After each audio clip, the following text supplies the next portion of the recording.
Well, hello there. The mic was on, so it's possible you all heard me saying all kinds of horrible things. I don't know, I hope I didn't utter, like, any slurs. Or do I? Do I actually hope that? I don't know. Actually, I was thinking it would be kind of funny if from now on I did, like, just like keep the mic on when I'm getting everything set up, and I just shouted at everybody while I was doing it, like, hey, I'm just setting up here. Y'all could like get me at like some really candid moments. I might even be like just getting out of the shower, so I could be like completely naked. Not that you would know, I mean there's no camera or anything, so you know, you just have to use your imagination.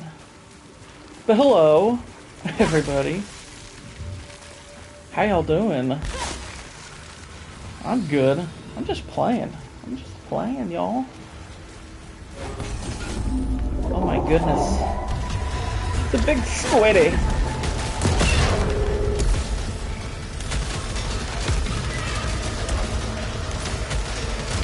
Now he's shooting down the ship.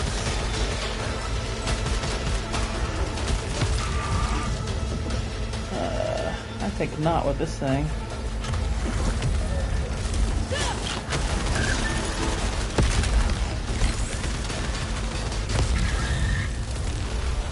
Okay, take all these suckers out. Oh yeah. Look at that. Look at that absolute chattery right there.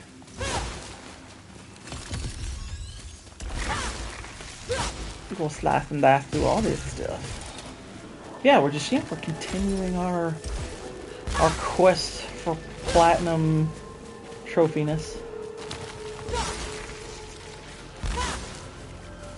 Let's see, is this, nope, it's high probability that I'm gonna get a malignant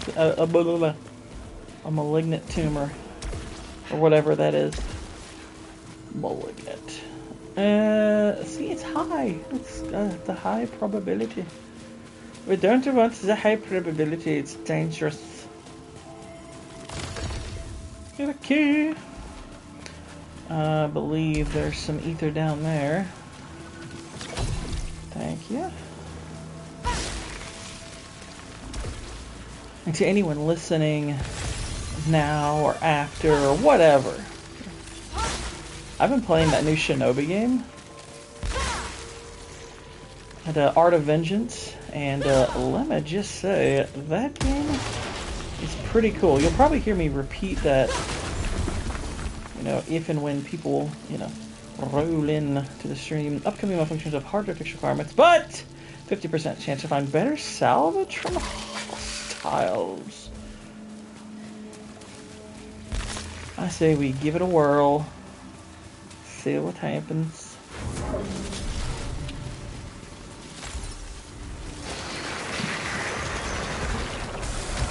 Oh, I couldn't zoom. That was silly. What's this? It's a sun fragment. Nice. Got another one.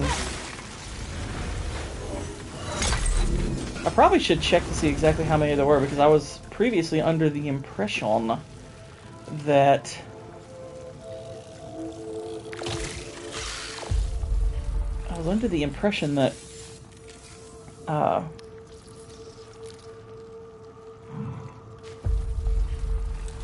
I wish they'd tell you which parasite. Of course, I might be able to look into that. But how many sun face fragments are there? I need to look at that, because that way I know exactly what I'm in for. Because I had thought I'd already grabbed the one that was available. No, wait, I take that back. That's right, I'm thinking of the first 3 stages, so that would be... So, okay, I've now got 4. I've got one for the first 4, so nice. How many sun face fragments? Yeah, there are 6. There's 1 per stage, so I've got 4 of them. So I need whatever the 2 are in the other 2 stages. Cool. Oh, come on now. I thought I avoided that effectively. Oh, jeez.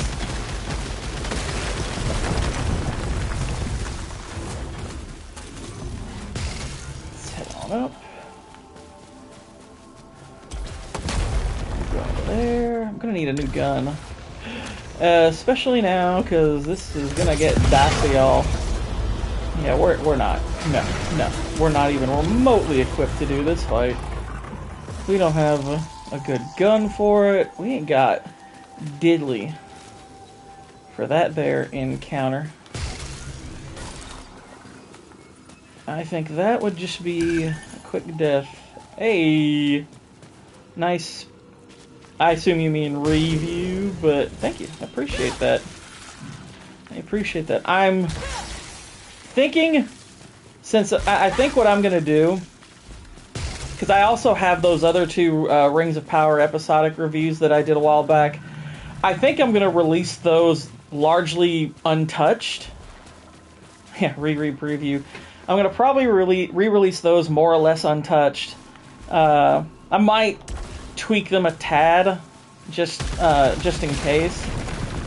But I'm gonna put those out over the next 2 weeks, and that'll give me time to edit the to spend more time editing the War of the Worlds watch party.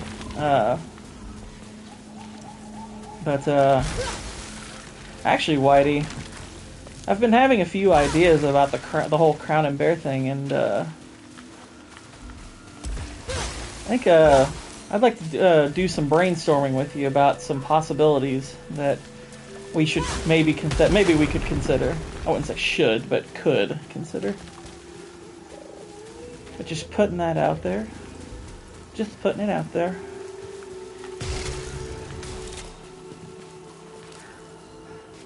But, dude, I'm stoked that you hit 100 subs on your channel. I'm really happy about that. And grabbed a few more today, I know that. That's freaking awesome. Well deserved.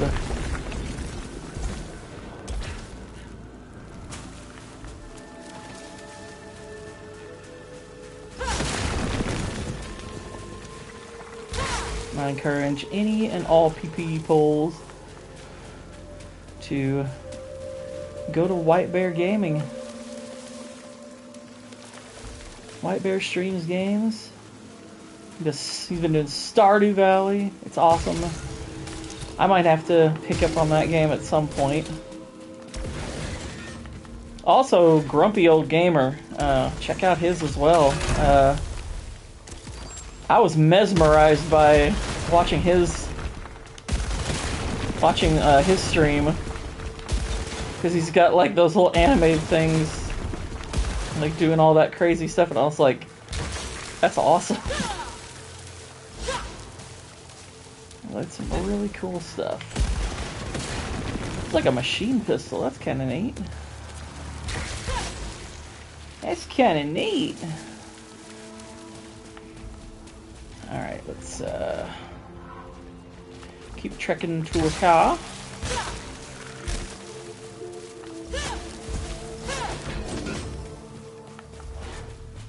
Hey! What's up there? Hello there, friends. Jim Nance here. Yeah. I like Jim Nance.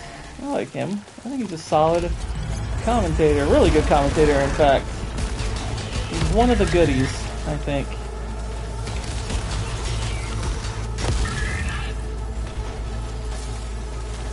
He's one of the more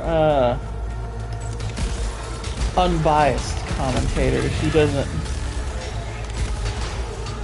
flip out every time Mahomes does anything flashy, or... I am not a Romo guy. I liked Romo the first season he did commentary because I thought he was really cool and insightful, but now he's just become a fanboy. And he says some really dumb things. I mean, he's not like Chris Collinsworth bad, but he's not great.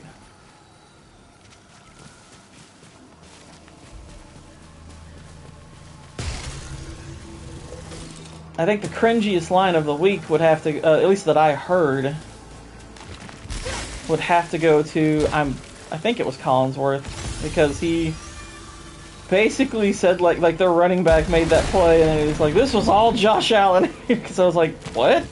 He threw a short pass. Said something gay in the Cowboys game. Well, of course he did. He says something in every game that you're just like, what?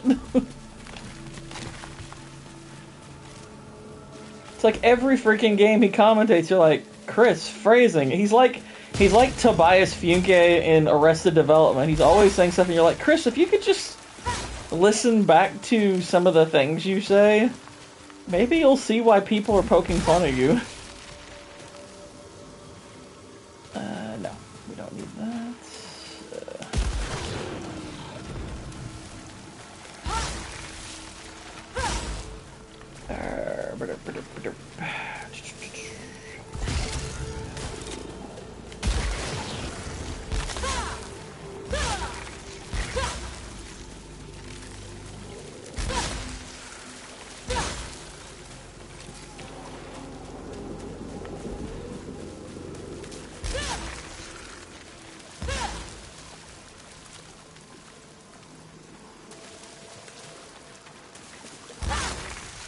But word to anybody that's watching, I do have one of my other videos that just got re-uploaded over on Pop-Up Pumpkin. If you give that a look, give it a like, give it a comment.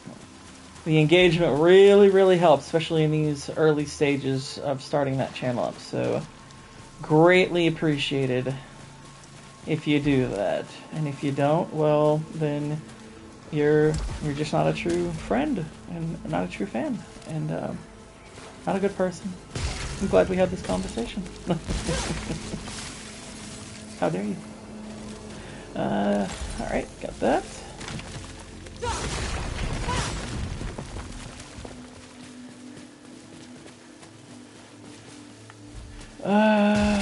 Let's go.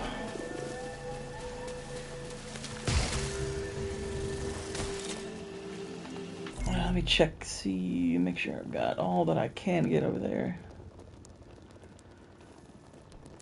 Hang on, did I miss an ether? And make sure. Or is that a parasite? That is an ether. I know it. I was right.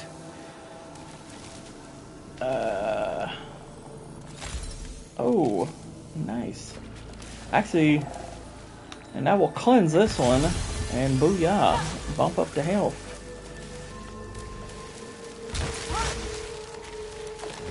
And no malfunctions. None of those pesky malfunctions. I think them so they get hit by the YouTube censor. Yeah.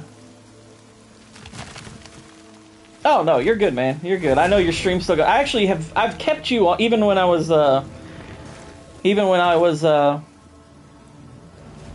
watching my preview. I've kept you on my my old iPhone like pretty much your whole stream, or at least since I woke up. You have been going for a while, but yeah, I've had you on the whole time, and still do. Gotta get those watch hours in, because eventually when Whitey hits like 500, we want to make sure he's already got all the watch hours in. We don't want none of that delayed bull crap.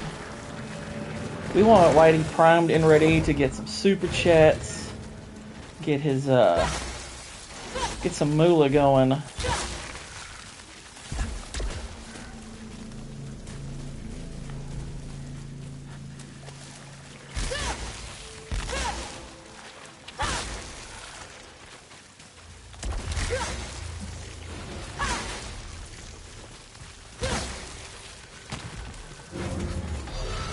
Oh jeez, the bloody turrets.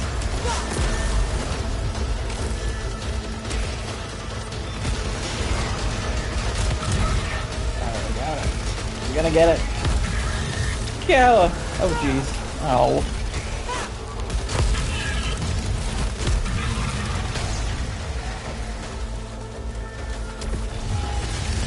Oh dear. They did. Alright, so there's a turret over there, and I think there's probably another one. Yep. Nailed him. Condor said, how about you get a good taste of this R.B. Dickerson?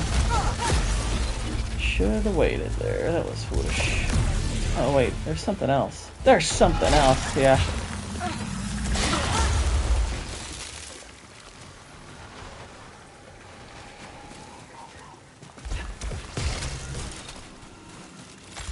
It's like, Chris, why must you always... It's like, Chris, why are you gay?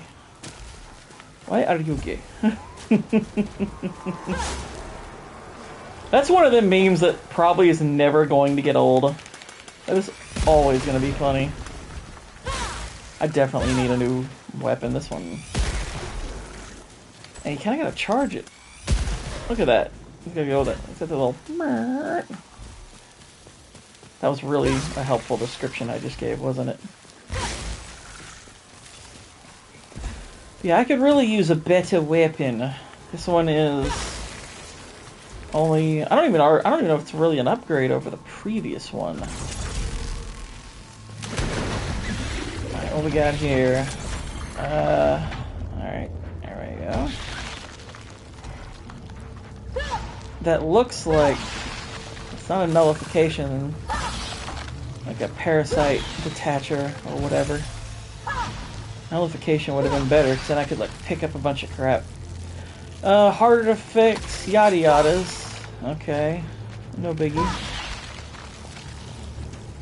What's this? Increases proficiency rate by 20%, suffer damage when picking up items. That ain't even worth it.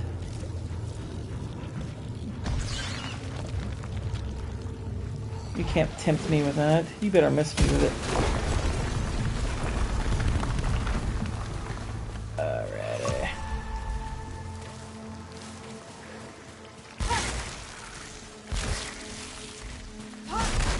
But this was actually a pretty, as far as the NFL goes, since we're talking about it. NFL Week 1, pretty fun.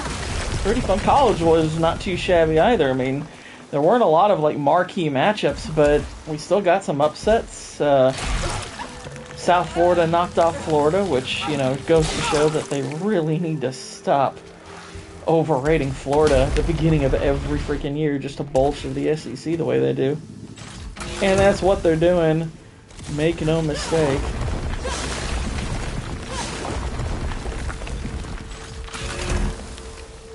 That's even better. I'll take the Electropian. Something even better, I'll be happy. No, you didn't. How dare you? Jeez. Uh-oh, better check my messages, because I do have a little something on the way. Okay, just checking on that.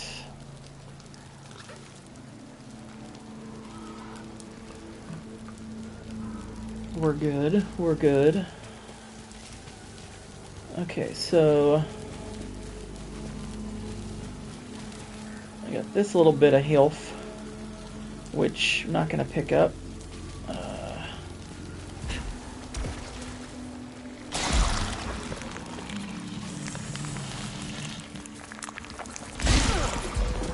Okay, that's the other one. And then down there is object I don't need. So So I'm pretty sure we're good on everything. Everything. Hello.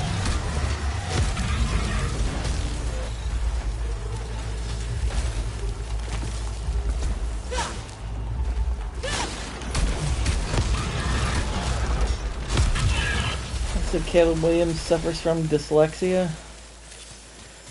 I mean, okay. I mean, I would think as a team you would want to know that beforehand. I mean, I hope they knew that beforehand. I mean, look, like there's part of me that is becoming increasingly annoyed with how fast we're giving up on certain quarterbacks. Now, granted, he's had a little bit, you know, he's had, what, a little over a year now, so we've got at least a sample size of what he can do. I don't think he's terrible, and I don't think he has a lot around him, but, you know, I've never been fully sold that he's going to be that guy. What's up, Waylon? How you doing? Did you see what happened with Nepal? I don't think I did. Why? What happened with Nepal?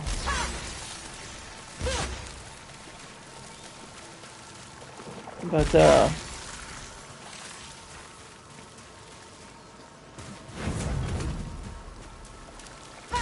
yeah, if he suffers from dyslexia, it's like that's one of those things where you gotta wonder. It's like, okay, how's that gonna affect how you read defenses over time? How are we doing that?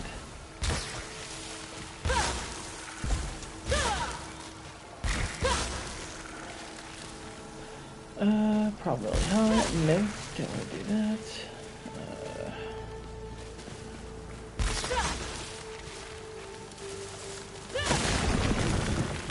But no action. He was missing throws. Any quarterback can make it or competent.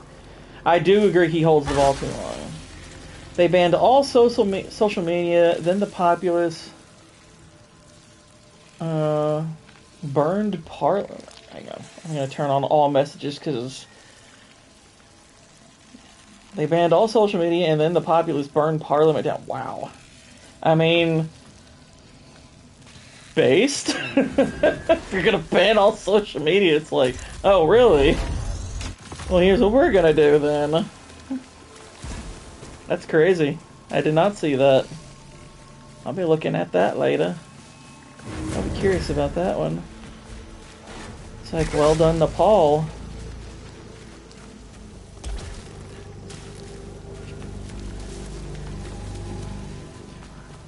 But yeah, I tend to agree about Caleb Williams. Like, I think he holds the ball way too long. Now, granted, I mean, like I said, I don't think he has a lot around him.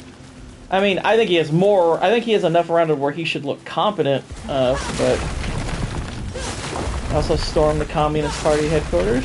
Good. Good. Get them commies out.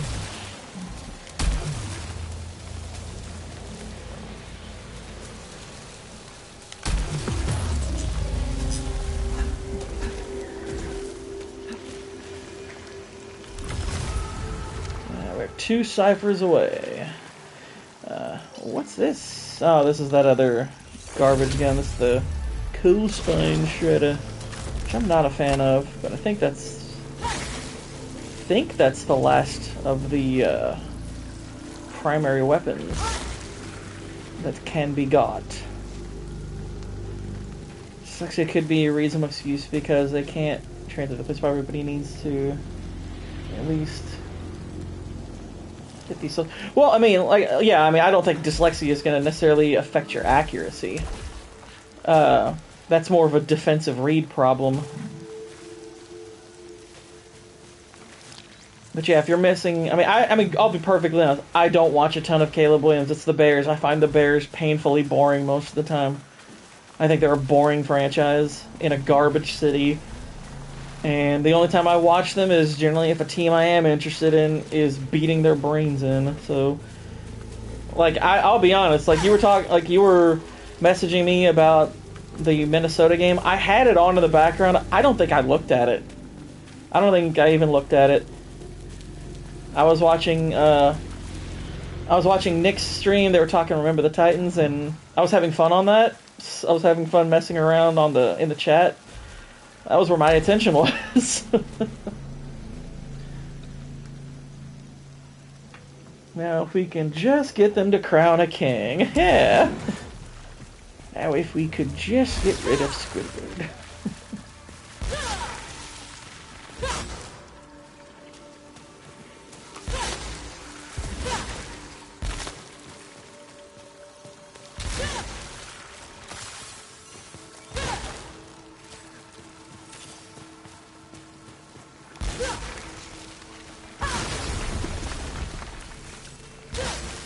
A pretty good game. JJ McCarthy may be promising. His poise is better than Caleb's. I mean, he statistically didn't look very good, but I'll take your word that he looked... I mean, from what I heard, he looked good down the stretch, so... Yeah, I did see that France's government collapsed again. Yeah. It's like, hey, if you replace a house of cards with another house of cards, it's kind of funny what ends up happening, France.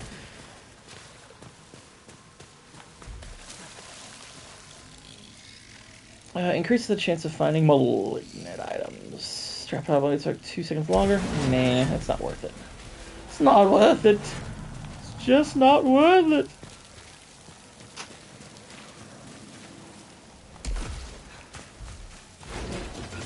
I didn't watch the Patriots game. I heard it was embarrassing. I mean, it was just they looked. It was I would more call it lackluster.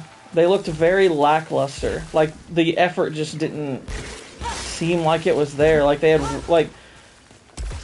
The defense played solid for a while, but then Geno started picking them apart, and I was like... Now, granted, we didn't have Christian Gonzalez out there, and he's our primary corner, but I'm like, he's one guy. And as far as our good players go, he was really the best one that was out by far, but I was like, we had all of our receivers. You know, you had your,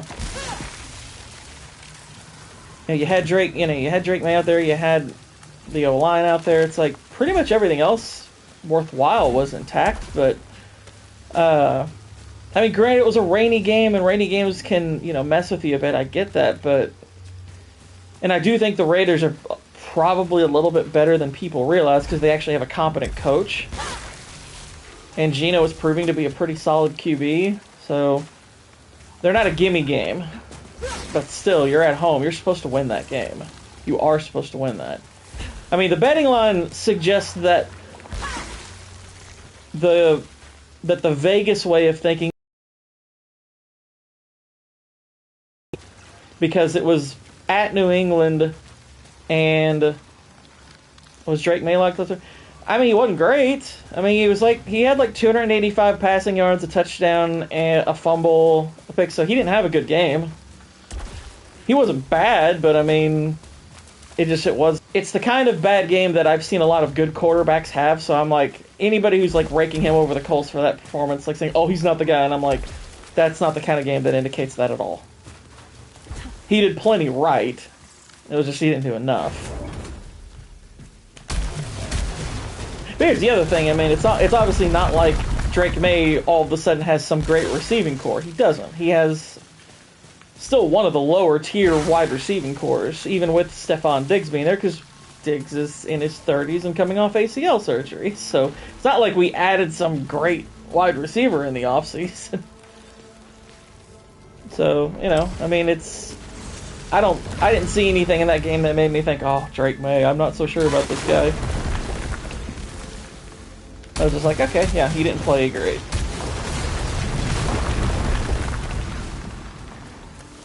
But it's week one, it was a rainy game, and I'm like, alright, it's not the performance I wanted. You gotta build on that. It's like, you gotta do a lot better than that if you're gonna compete. I will say this, ESPN, I looked at their power rankings. Having the Dolphins ahead of New England after what the Dolphins looked like is pure insanity. I was like, the Dolphins looked like the worst team in the NFL. They looked horrendous. So I was like, no, the Dolphins were embarrassing.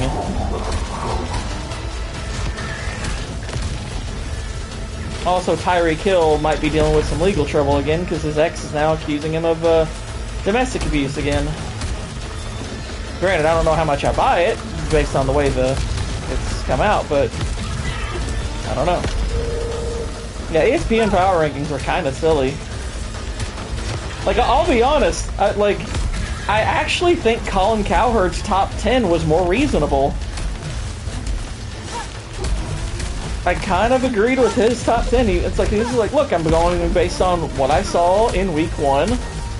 He had Green Bay at number 1. I was like, yeah, I agree. Green Bay for a week 1 team, based on the totality of the performance, I agree. Green Bay looked like the best team. Doesn't mean they are the best team, but, you know, if we're thinking along the lines of everybody basically starts at the same place, then I was like, yeah, I kind of agreed. They looked like the best team. They dominated a playoff team pretty handily from start to finish. They looked good on offense. They looked good on defense. I tend to agree. Green Bay looked like the best team in week 1. Doesn't mean they'll stay that way, but it's like, yeah, I kind of think they looked like the best team. I think that's a pretty good pick. I think putting Buffalo number 1, I was like, they barely got back. It's like, okay, they won a crazy finish. That's impressive. But they gave up 40 points. So there's plenty of holes in that team as well.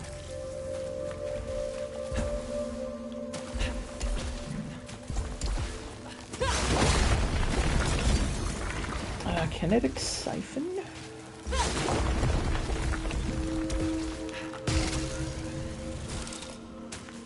Alright, let's get into here. What's that? Yeah, is the Chief Dynasty over? I mean, I think it's fair to ask that question. I mean, you could argue it's a little reactive, but I'll give Cowherd a little bit of credit for that video on the simple fact that that's relatively consistent with what he's been saying about the Chiefs for a few weeks now, at the very least a few weeks now. He's been wondering about whether their dynasty is over even during the offseason. So I'm like, okay, that's at least consistent with what he's been saying, and, you know, they lost, so that's just gonna fuel that narrative a little bit further that maybe he's onto something. But now, granted, do I think he's basing it on, like, a lot of, like, hardcore objective analysis? Probably not. There's probably a bit of, you know, I got there first to it in case he's right, but it's not fair at all. They haven't stumbled. They lost week 1. The Chiefs, they lost week 1. So what do you mean they didn't stumble? What are you talking about? They got blown out in the Super Bowl, and then they lost in week 1. And he's, like I said, he's been saying since in the offseason he wonders if they're over, because he's like, look, they're getting older. They're not going to be able to hang on to all these guys. I'm like, okay, that's a fair presumption. How did they capture my likeness? Okay, but that was 2 years ago. That was 2 years ago. That's different. This isn't it's like not every year. It's like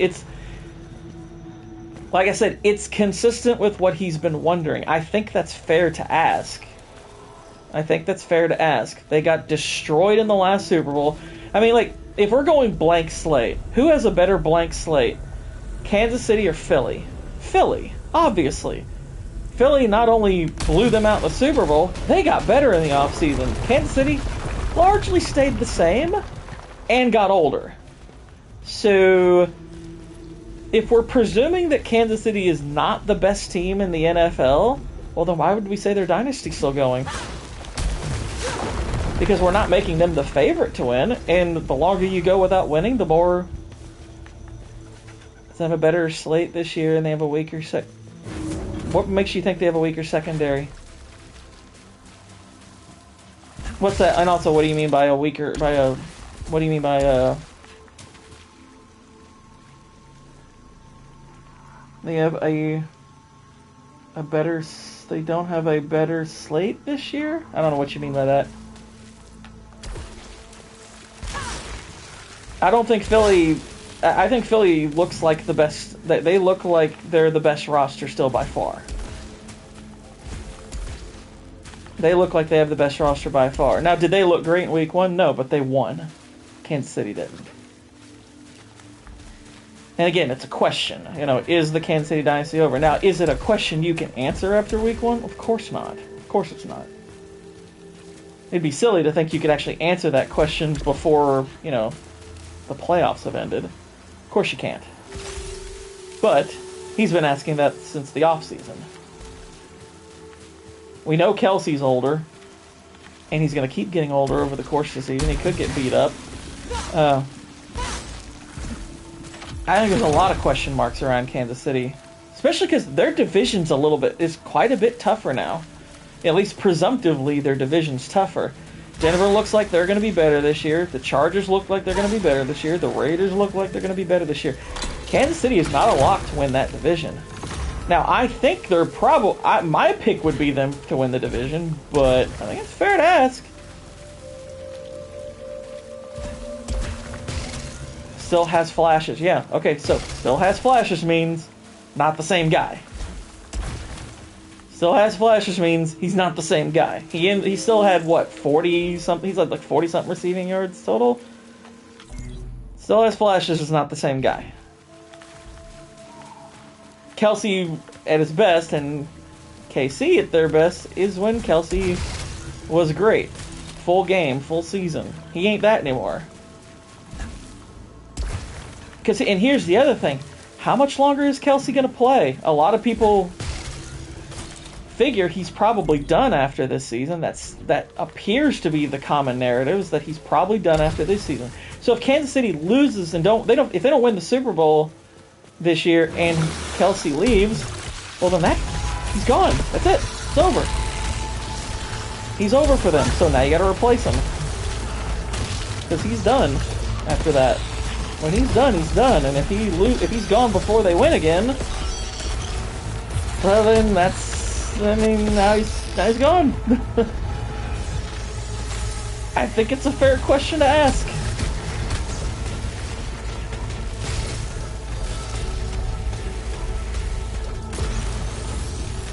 It's a fair question to ask. It's not a fair question to answer.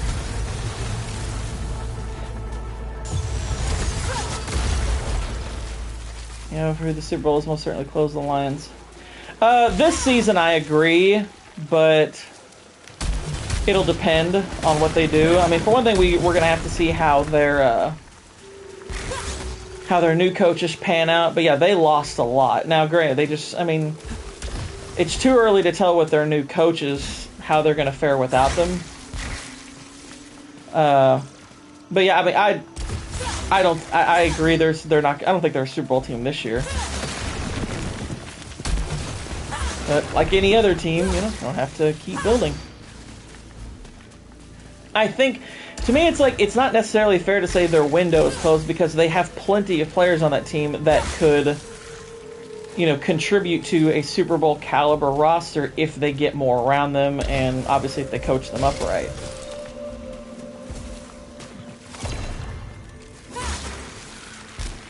But like a year or two from now, they might have something significantly better than what they have at the moment, and they might be fine. So I think that's too early to tell.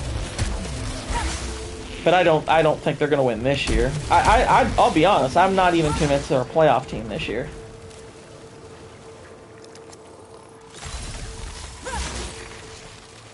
I am not convinced they're a playoff team. That's where that to me is like where the coaching changes are gonna be most. That's where we're gonna see the effect of the coaching changes the most, based on whether or not they get to the playoffs. Like if they don't get to the playoffs, I'm like, all right, y'all might want to think about getting some different guys. Getting some different guys on that staff, because y'all took a major hit with them. Green Bay looks scary. Micah Parsons, yeah. Healthy. If Green Bay is healthy, and Jordan Love has a good year, I not only think Green Bay is winning division, I think they could very well be a Super Bowl team. Green Bay has major Super Bowl potential. They're a really good team. Now, they're not the favorite to come out of the NFC, but if all things work out for them, they've got a shot to be a Super Bowl team. I still put Philly up as the favorite, obviously, but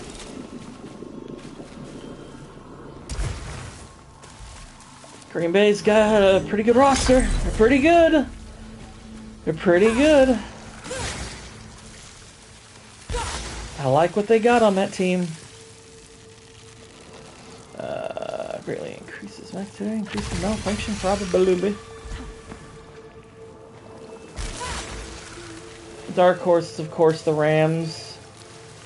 Yeah, I think calling them a dark horse. I think that's fair. I think that's pretty fair. I think calling them a dark horse is fair.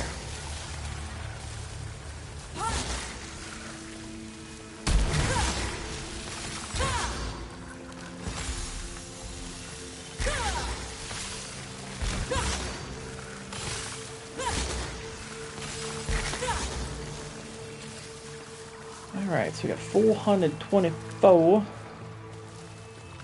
What do you think of the Bills-Ravens? You know what's funny is when the Ravens went up 16, I can't remember exactly what play it was, but I fell asleep. I didn't see the comeback. I didn't hear about it till the next morning.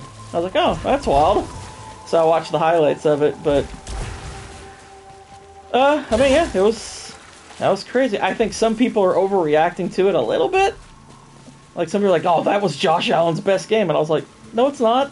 That wasn't his best game. He's had better games than that. Go look up some of his box scores. He's had some better games than that. I mean, it was wild. That's cool, but everyone at me, oh, that's his best game. And I'm like, it's a week one, guys. Calm down. Calm down. Oh, dear. Oh.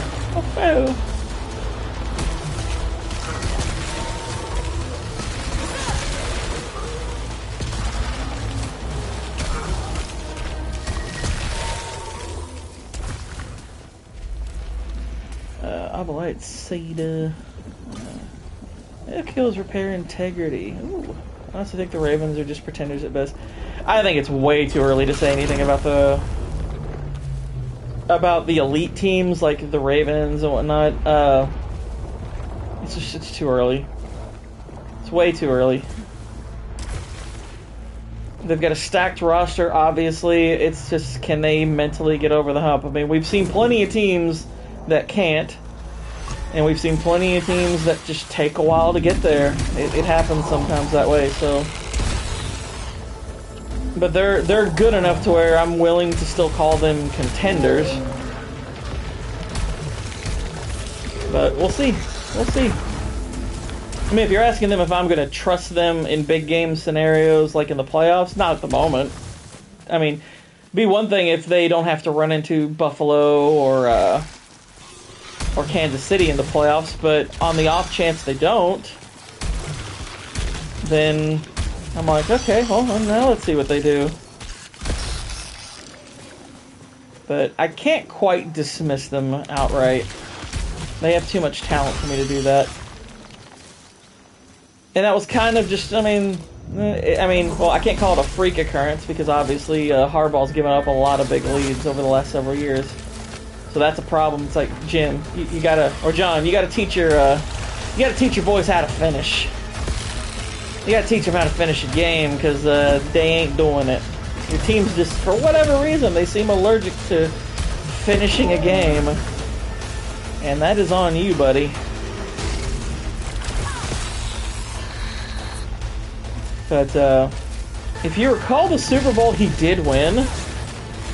He almost gave up the lead in that too, didn't he? Now that I think about it, if you remember the San Francisco-Baltimore Super Bowl, Baltimore was up by a huge margin, and they almost blew that game, didn't they? That's kind of funny. Oh wow, that's really only just hitting me. They almost blew like this enormous lead in that Super Bowl. Weren't they up like 31-0 or something? What's up, Whitey? Welcome back.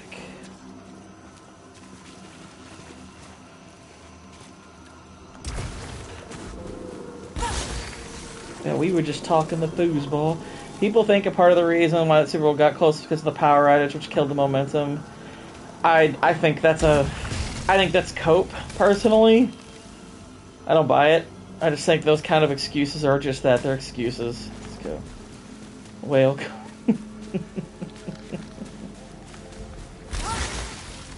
By the way, y'all, anyone watching, go over to the new video, please. Leave a like and a comment.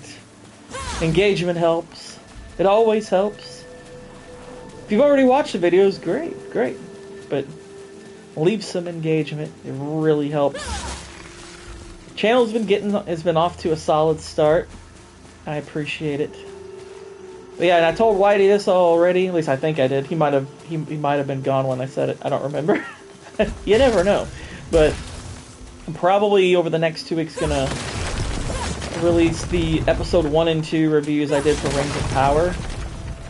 Probably not gonna touch those up too much. Those are pretty lengthy videos. I'll just kind of release them as sort of retro vids. But over the course of those 2 weeks, I'm gonna work on editing the watch party that we had for War of the Worlds, because I've been trying to keep up a release schedule for as long as I possibly can. And I know these watch parties are gonna make that hard to do. They're gonna make that really hard to do. There's so much work that goes into... I really underestimated the work that goes into a watch party edit. Holy freaking crap. Ow. Got me. But there has been some nice steady growth over on Papa Pumpkin. I know over on Labor Day it was at 40 some odd subscribers. It got up to 50 that day. It's up to 75 now. So that's what, just a few days. Yeah, it's growing. It's growing, and that's good. Also, we hit 1,000 views on the Aladdin video, which and that one's gotten a fair amount of engagement. A lot of good amount of comments on that. I'm seeing new people come in and check that out, leaving comments on that, so that's been good. That's been real good. Like, the new channel, that video got significantly more engagement than it did on the previous channel I had released it on. So, that has proven fruitful.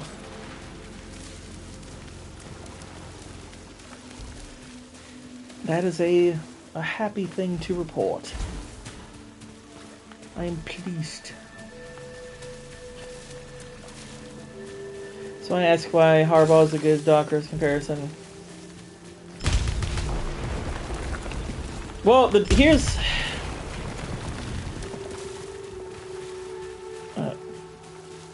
got my comment on the video. I appreciate it. I understand the comparison. I'm not sure I'd quite go there with him, because my issue with Doc, as opposed to Harbaugh, is I think the evidence of Harbaugh's coaching, in a good sense, is far more evident than Doc's. Now, that doesn't mean that Harbaugh is as good as he appears. I think if people wanted to call him an overrated coach, it'd be like, yeah, I can understand why someone might say that, because it's very possibly true. The major difference between them is I genuinely don't think Doc Rivers is a good coach. I don't even think he's good. I genuinely don't think he's a good coach. It goes beyond being overrated. I think he goes to teams with really good rosters, and he adds nothing. I don't see what he adds to those teams. And then when they get in the playoffs, he falls apart. And blowing 3-1 leads in the playoffs, that's a whole lot different than blowing a big lead in a game.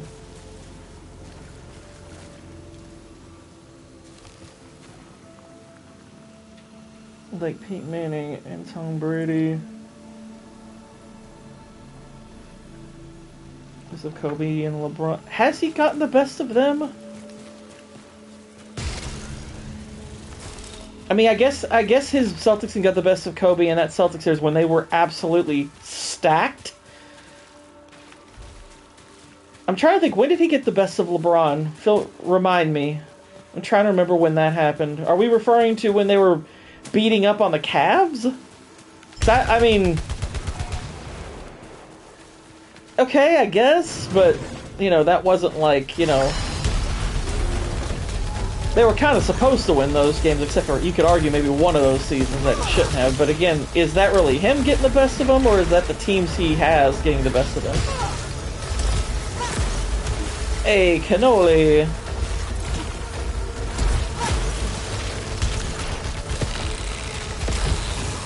That's alright, cannoli, just as long as you watch anyway, and leave a comment, leave a like, all that. No.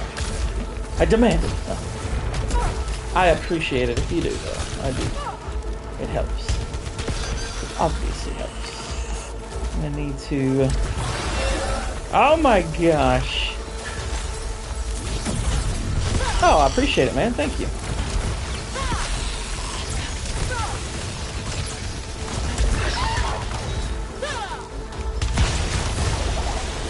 We're frying this fool.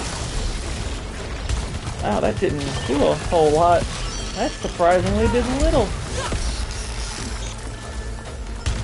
This guy is sturdy AF.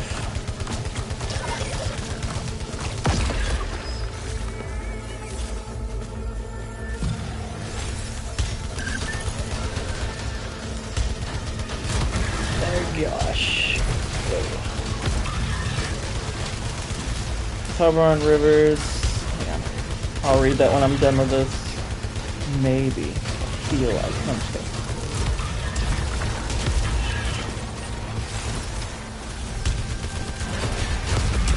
Oh my gosh.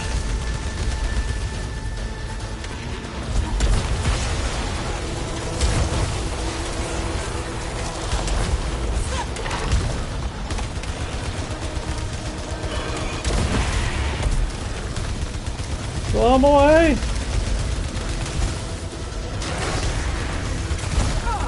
Oh.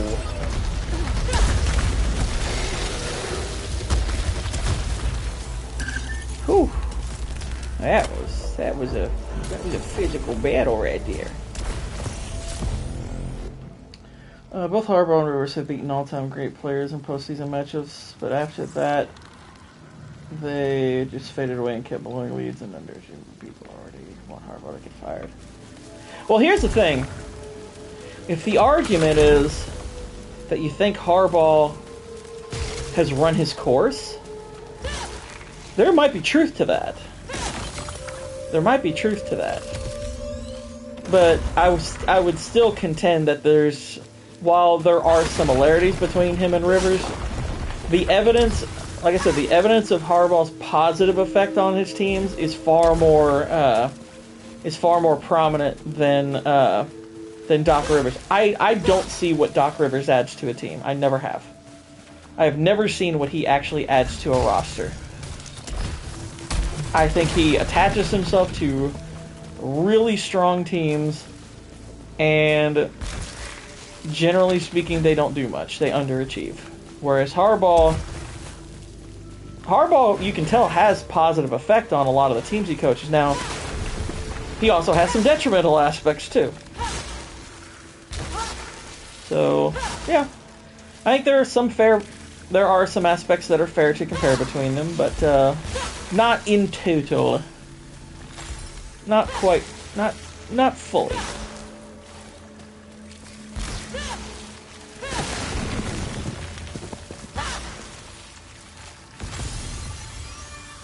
Alright, got our suit integrity. Got that up. Yeah.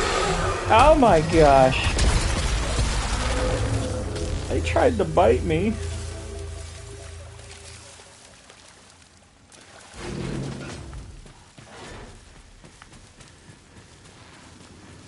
Alright, so we're at 795. So while I'm certainly happy the Bills won the game, the truth is I'm quietly concerned again about this. Yeah, Buffalo.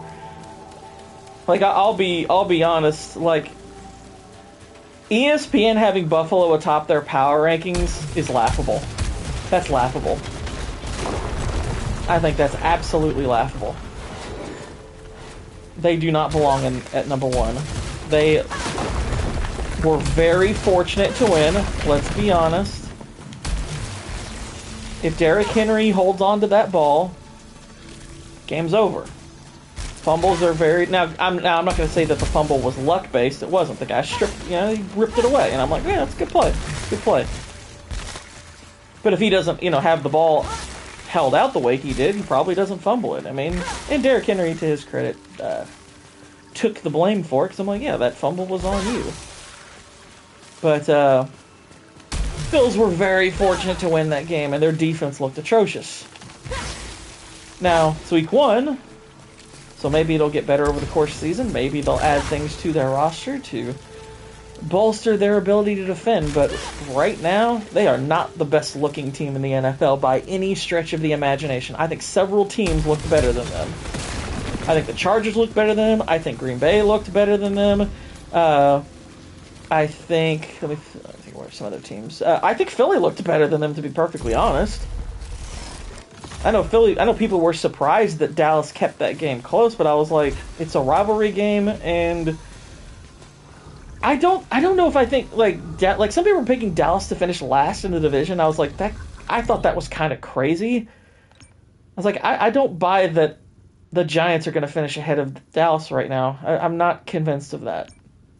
I think Dallas has enough good players to where they'll probably finish like third or something like that. I still think the Giants are a lot worse. By the way, I think Russell Wilson is done. I don't know why teams are still clinging to this idea that he's this great quarterback. He's just going to come back to what, to when he was good. And they can't win close games against 50. Yeah, I mean, the Cowboys are not a good team, but they're not a gimme. That's kind of what they've been for a while now. Let's see, getting hit. No. What's this? I would need about 50. Giants are garbage. Russell Wilson almost never had a good offensive line. I mean, that's part of the reason. That's definitely part of the reason. Is Brian Daboll still with the Giants? Is he still there?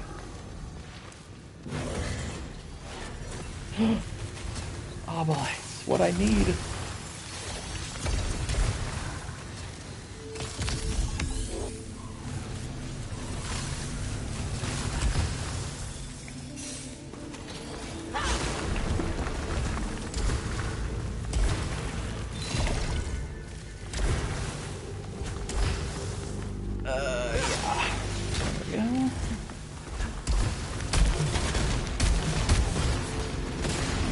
Get all down here.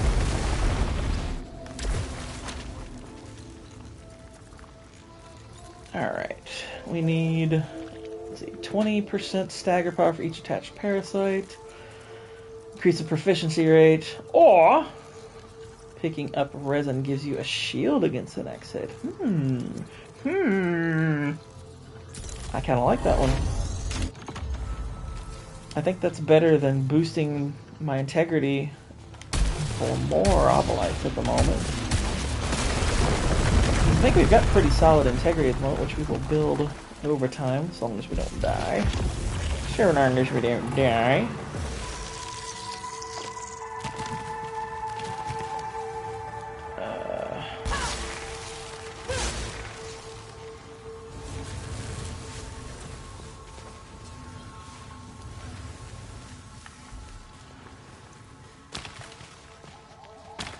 Hang on.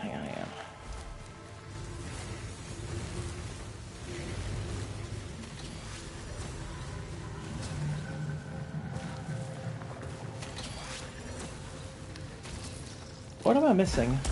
There's that... I see the health thingy. I see the health symbol.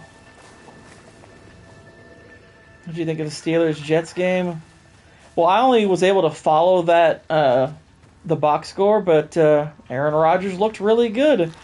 And the Steelers' defense looked incredibly sus, which was weird. I would have thought their defense could handle the Jets, but the Jets scored a lot of points on them. But credit to Rodgers. Rodgers looked pretty freaking good. He had one of the better weeks of any QB this in week one. He was Like, it's kind of funny that everyone was going on about Josh Allen's performance, and I'm like, okay, look, the comeback was fantastic, but I'm not sure I'd say that he looked better than Rodgers did. I'm not sure I'd say that's set in stone to me. Rodgers looked pretty freaking spectacular. What is this health thing? What am I missing?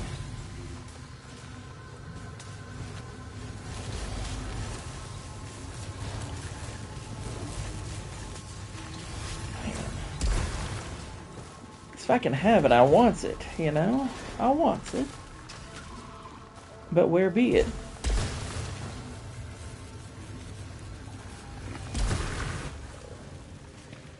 I could get in through here. Yeah, I mean, it's very possible Rodgers is just, he's been healthy. It's week 1. He's not beat up at all. We don't know what he's going to look like once the season, as the season rolls on. He could look a lot different. But tell you what, he seems to like having DK Metcalf to throw the ball to, and that makes sense to me. Like, DK's a pretty good player. Yeah, Rodgers looked good. Gotta give him credit. Man looked good out there. I mean, I hate the Steelers, so I'm not rooting for them, but, And I don't think they're a Super Bowl team or anything, so I'm like, hey, you know what? Good for you, man.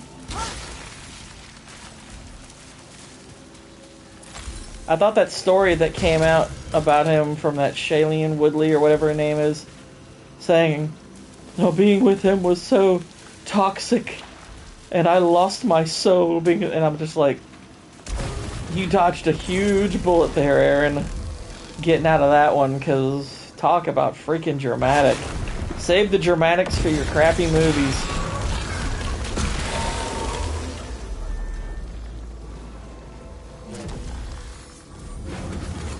Oh, wait. There's, Oh, I thought maybe it was, the last of the glyphs. It's like that kind of thing. It's just like, it was so... Like, that statement, I was like, what does that even mean? It's such a meaningless statement. I'm like, it sounds like you got the big sad, and it's like, you liked the way he looked, you liked the status, but he probably just didn't treat you like number 1. It's like, I don't know for sure, but I was just like, nothing here tells me anything.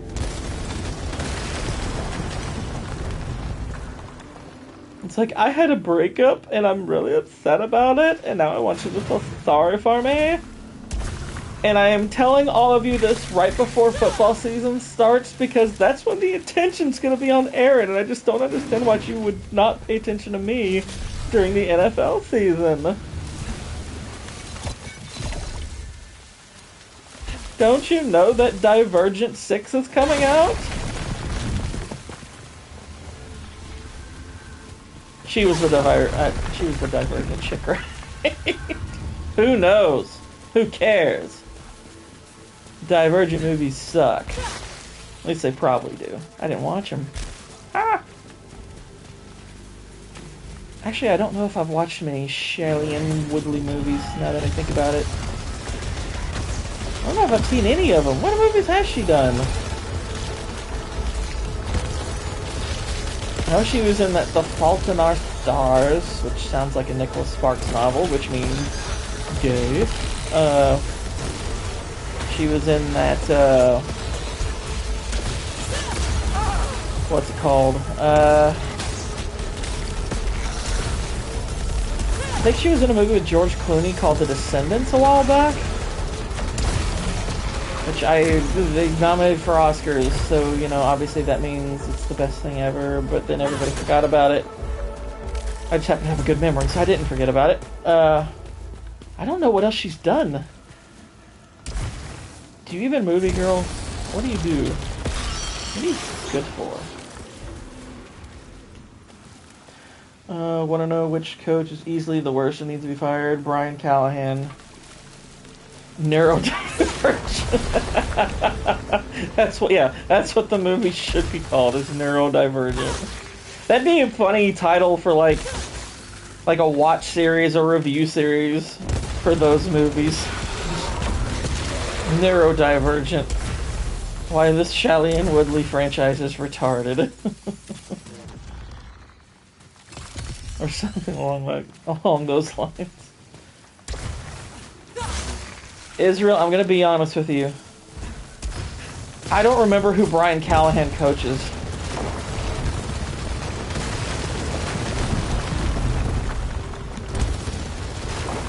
Who does he coach? Who the heck does Brian Callahan coach? Didn't he... Is he the guy who used to be... Okay, coaches the Titans. I don't know, is it his... I mean, I didn't see their game, and I know that they were picked to be one of the worst teams in NFL. Is it really on him? Was he so bad as to where it's like, oh, well, that's definitely on him. After one game... I mean, how long's he been there?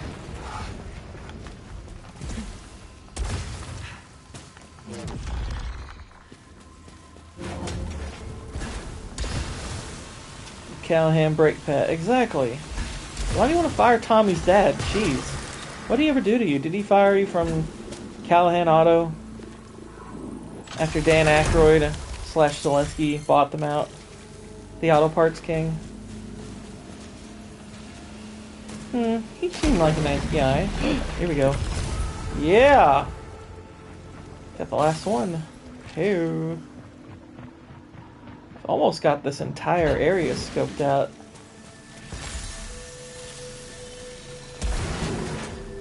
Why'd he had to go and summon my Tommy Boy knowledge?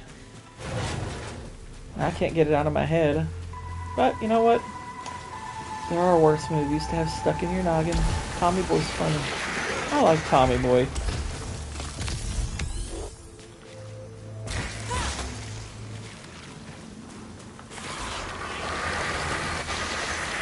Actually, Whitey J gave me a movie recommendation for Crown and Bear. Shoot, what the heck? I can't remember what it's called. I put it on my IMDb watch list. I'll share it with you later, but... Housekeeping, you want me fluff pillow? Housekeeping, you want me jerk you up? What kind of hotel is this?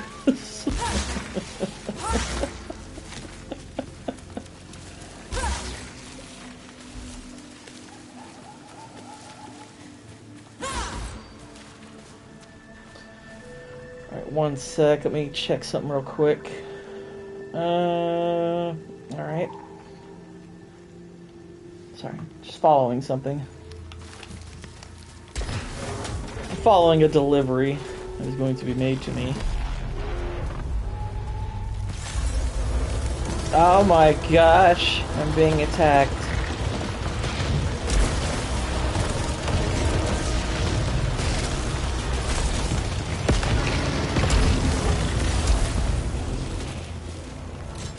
I don't want that. That thing seems gay. I'll take the item, though, over an alt-fire coolant.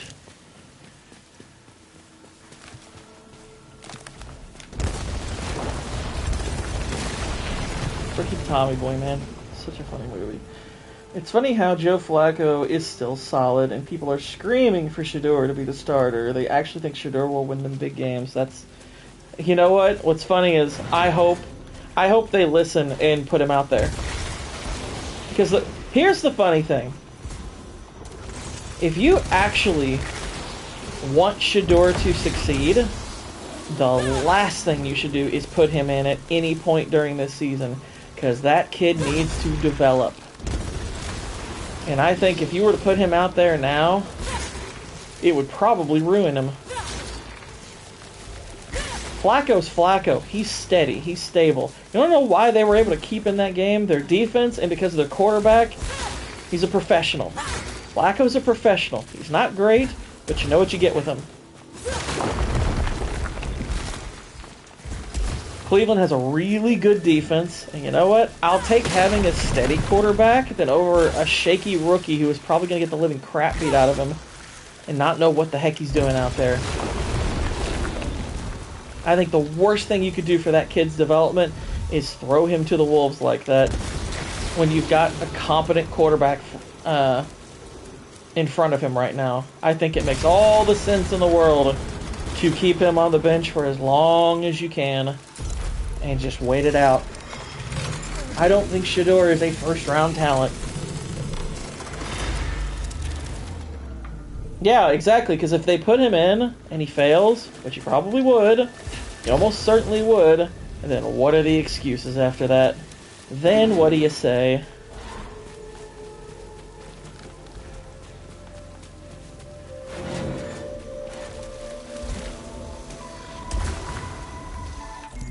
Alright, so we have basically everything we could get out of this stage. At least this version of it.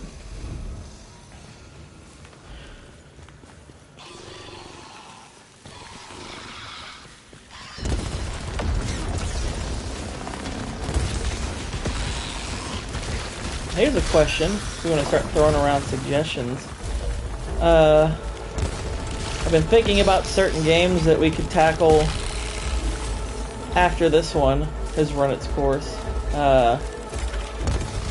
One of the games I'm considering playing is Hollow Knight, which that'd be a major challenge. I don't know, I mean, I'll be perfectly honest, I know that game is extremely hard, so I honestly don't know yet if I would be able to platinum it, but it'd be interesting to give it a shot, because beating that game is hard enough, to my understanding, and I know the sequel just came out. So that'd be one, or a little bit more low-key, a little less popular at the moment, but still a great new game that just came out, is the new Shinobi Art of Vengeance, which I have been playing offline, and that game is really freaking cool. Similarly, I don't know if I'll be able to platinum it. I actually haven't even looked at what the trophies are and what their requirements are, but I do know that that game is pretty freaking dope. But so is Hollow Knight. Those are kind of the two games I've got in mind right now. If y'all have a preference,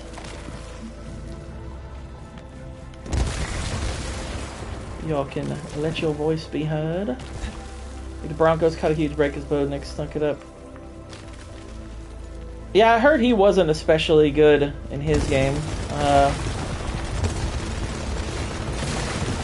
Saw a little bit about, from their, what he have, like a touchdown and 2 picks.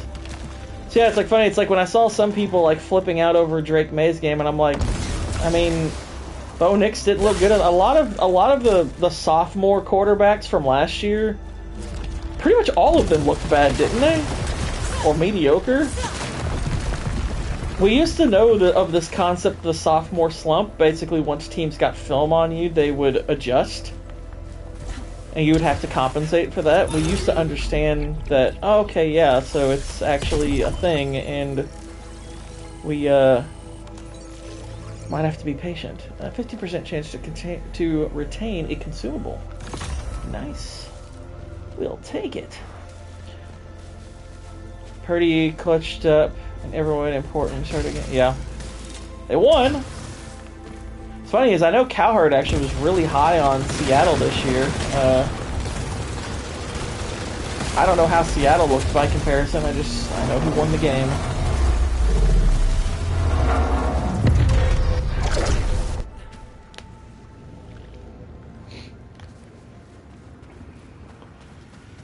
All right.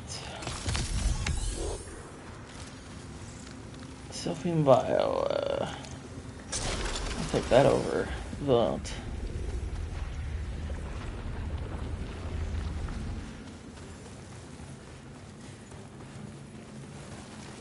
Uh-oh, we have another message. Hang on, let me look.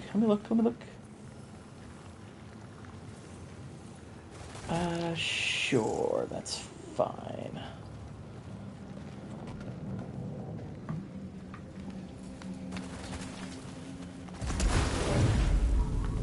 What time is it? It is 10 after 5. So yeah, been going about an hour.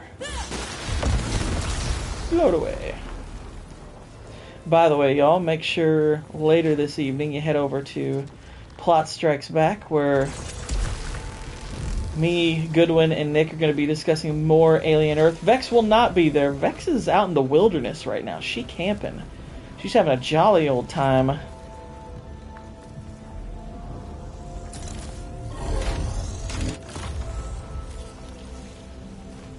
Vex likes her camping, and this is the season to do it, y'all. So I imagine she's having a fun time right now. Unless a bear got her. In which case, we won't know until it's too late.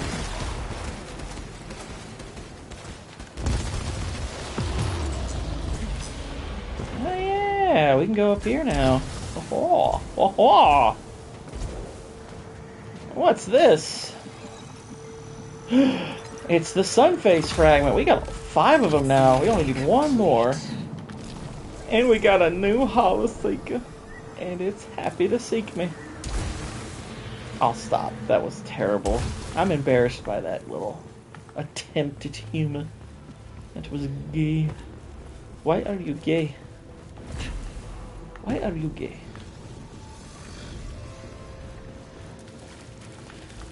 Alright, let's head in here. The only place Miami, next at Miami. You guys could lose that one. I'm pretty confident about that game. I'm not gonna lie. After what we saw Miami not do, I actually think we're gonna be just fine in that game. Maybe that's overconfidence. It also says, if we lose to Miami, I know it's at Miami, but holy freaking crap, Miami looks awful. I'm gonna say we bounce back and win that game, because Miami looks like inept. What is this?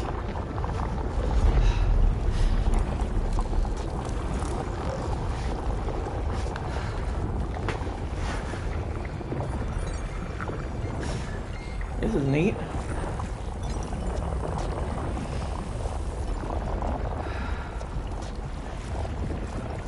Icor. So warm and nourishing. High five!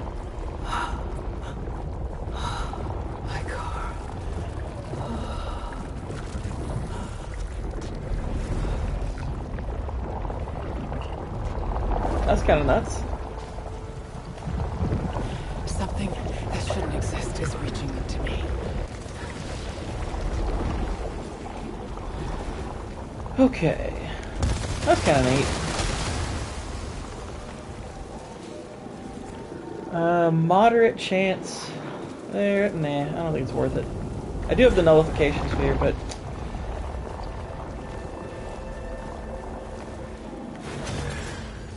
I don't see any reason to test that at the moment.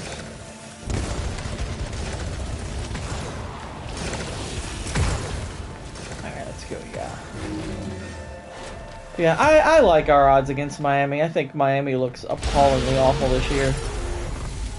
So I'm going to be big old disappointed if we don't win that game. Like, losing to Miami this year of all years, that's one of those kind of things where if we lost that, that'd be like, we might need to reevaluate a few things.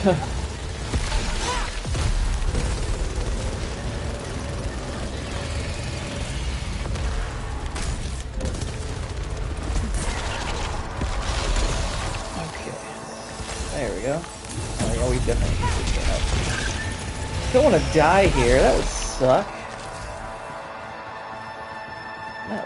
That'd be balls. Oh jeez.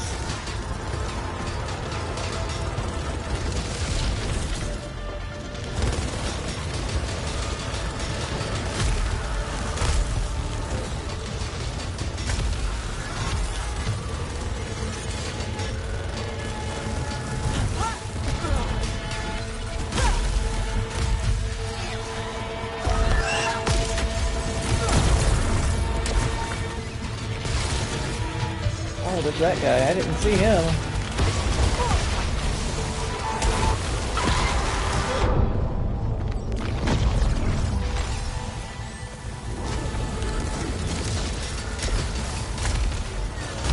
Alright.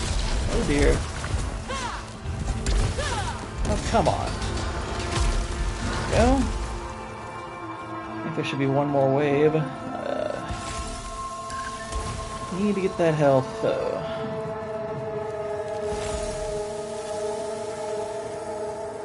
Come on, there's one more wave. I know it. There it is. There you go. I see ya. Oh my gosh.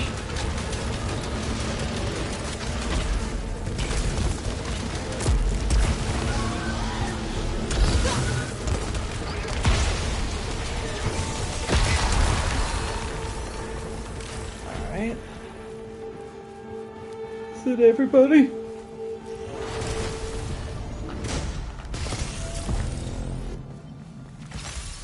Make sure I got it all. I got it all. Right on, right on. Another notification here. Okay, that's cool. Energy manipulator using a consumable briefly increases protection by 10%. Neat. Neat. Okay. Hey, that seems like a happy guy.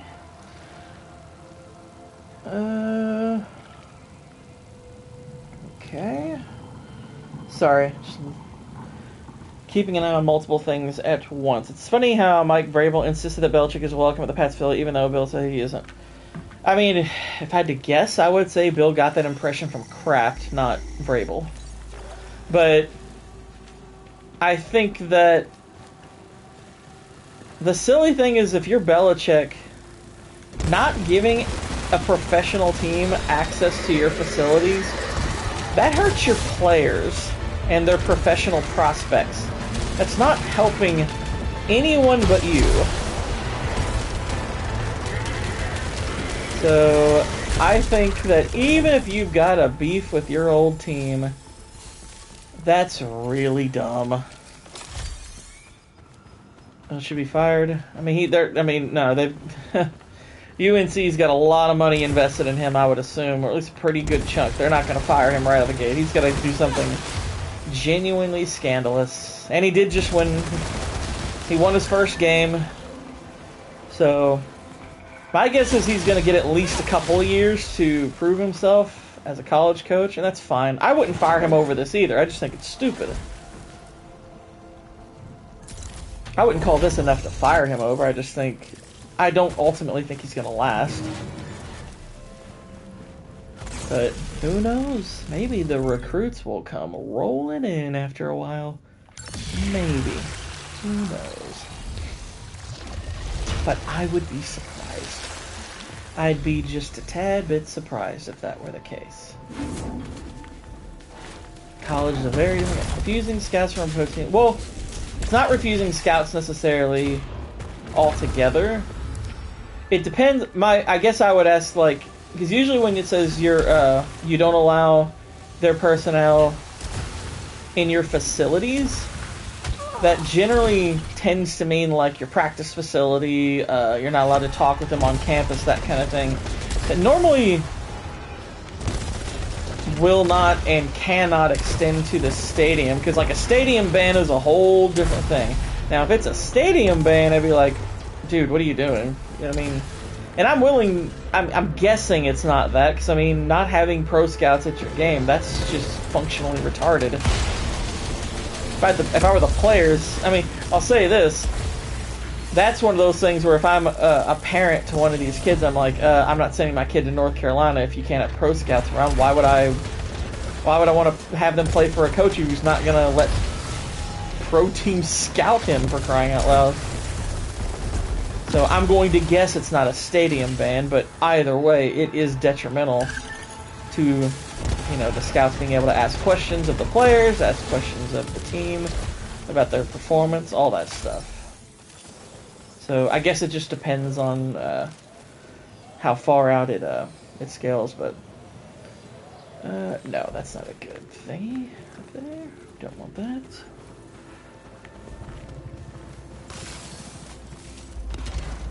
That's locked. It's locked. Oh my gosh.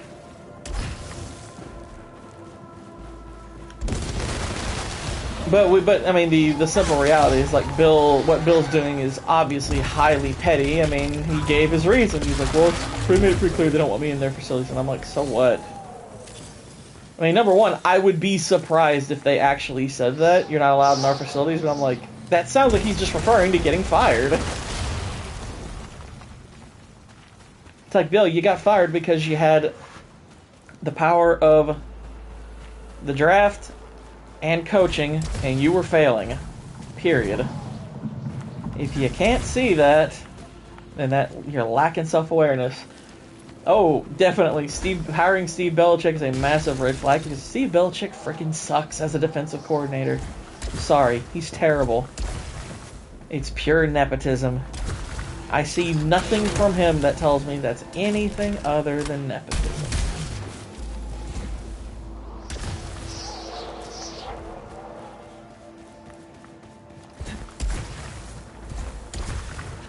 I think the more time passes, the more evident it becomes that Tom Brady is the huge reason why all that worked out. Not saying it was nothing, Bill. Like I say that, I do think he's capable of coaching a good defense. I really do. But it was mostly Brady. Let's see. Asher's got to see his 5 for achievable. I can scavenge. Nah. I think we're okay. I don't need to open that can of worms.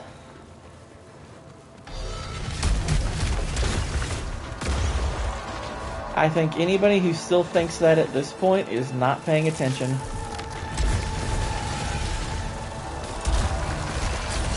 I think if at this point you think it was mostly Bill or even a huge part Bill, then either A, you need to apply that standard to basically every all-time great quarterback that ever lived, or you are being intentionally blind on the matter.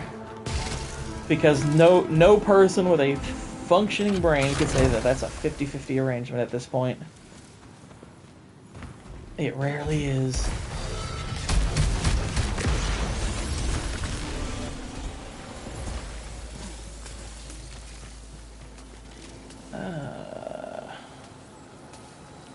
No cleansing. Oh, shoot. We didn't even get a malfunction. I was going to just use the nullification sphere. But I don't even have to. Heckin' A! That is not the good water that I can just dive into, I don't think. So we not gonna. I don't have any key, so I can't get in there, which kind of sucks. I'd like to get in there. Because there could be some things there. I know there's no fragment, but could be something else, you know? Could be a glyph. We don't have all our glyphs yet. I don't think, at least. Very high chance of malignancy. Here's something. Oh my gosh.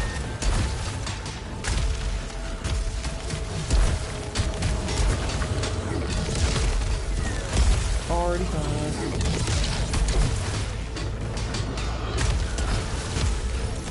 You should watch that new show with Gilbert Arenas and Skip Bayless, a perfect matchup. Yeah, I want to watch that about as much as I want to watch the new Avatar movie.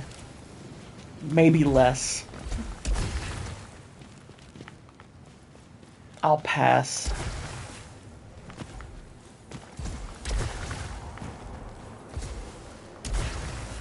I saw recently that Skip was, and I didn't watch it, but I saw that Skip was on one of those Jubilee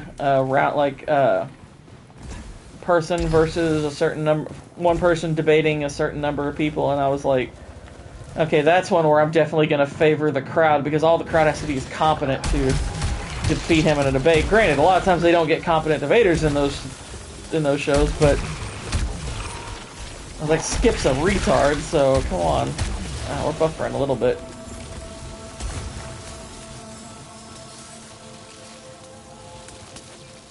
Let's see, increase the chance of finding malignant. Really, that's it. Wow, that's all we seem to be getting is chance of X. Let's grab that. Grab that. And that. Nice. We'll take it. Tim, something big happens. Skip says he never seen anything quite like. Yeah. It's like a go-to line.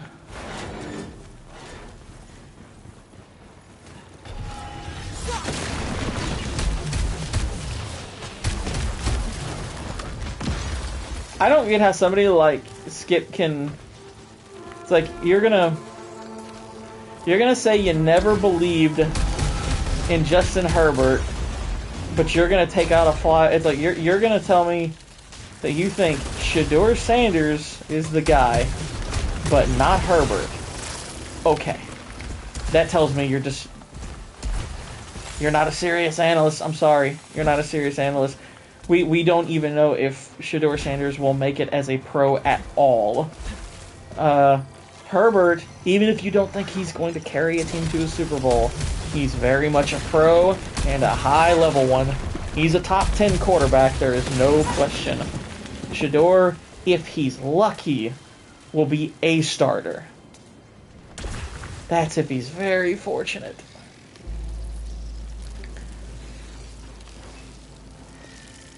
Find salvage from hostels more for repairs. Nah. Not actually. It's not good.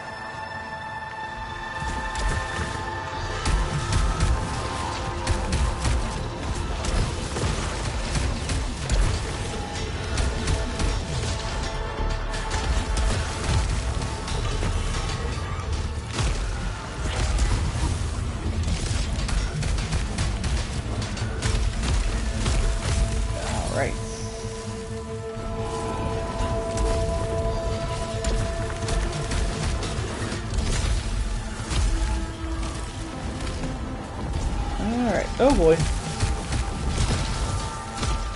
Let's get around all this.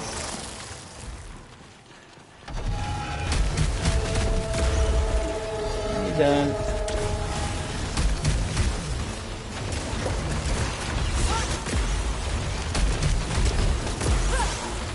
I think that's everything. Booyah. Okie dokie. I see a lot of stuff lying around now.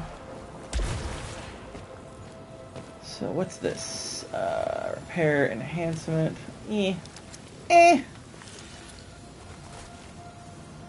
That's probably a little bit better than that thing.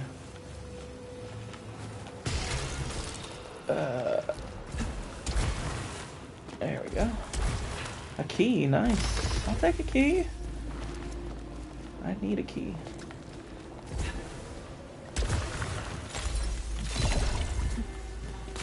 There's a few thingies.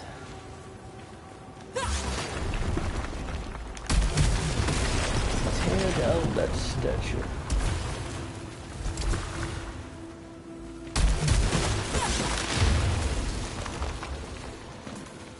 I have zero confidence in Cincinnati.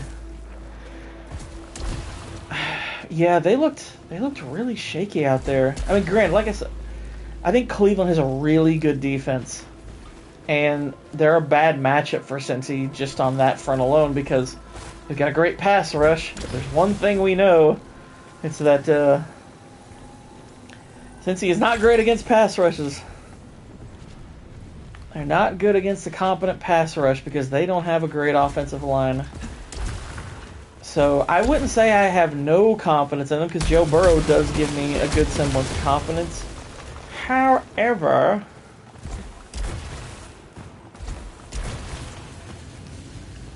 am I going to trust them in like the playoffs or something like that? Probably not. Because they're going to run into... I mean, like, could they take a team down like Buffalo in the playoffs? Yeah. Because Buffalo doesn't have a defense either. So I'd trust them against a team like the Bills. But if we run into a team with a competent pass rush, probably screwed.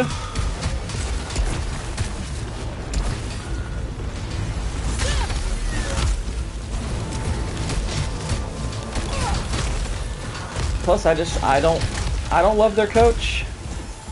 Don't love their coach. I think, and you know, as per the Cincinnati way, they're gonna hang on to him way too long.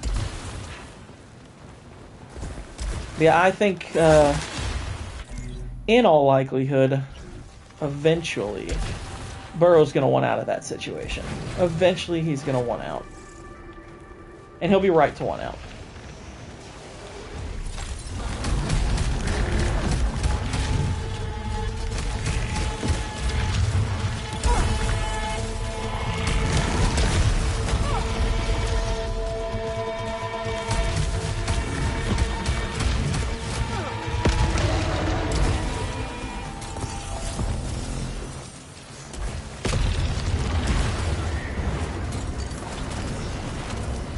I think we're good with the gun we have. Let's turn up our repair efficiency. Grab some health. Do you think the Eagles will beat the Chiefs on Sunday? Where is it being played? Where is the location of the game? Is it at KC or is it at Philly? Or is it some neutral site game like Bumfunglius, Mexico, or whatever? I don't know. Where be? Where be?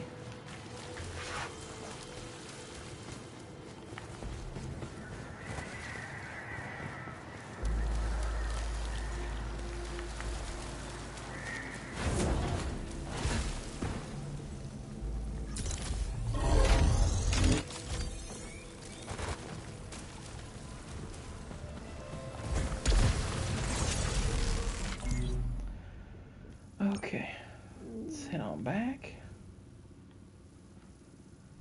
Boo-doo-doo-doo-doo.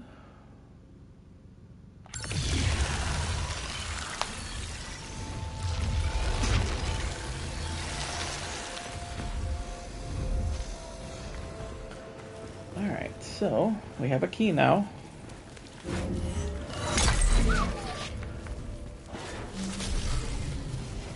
My dash be disabled.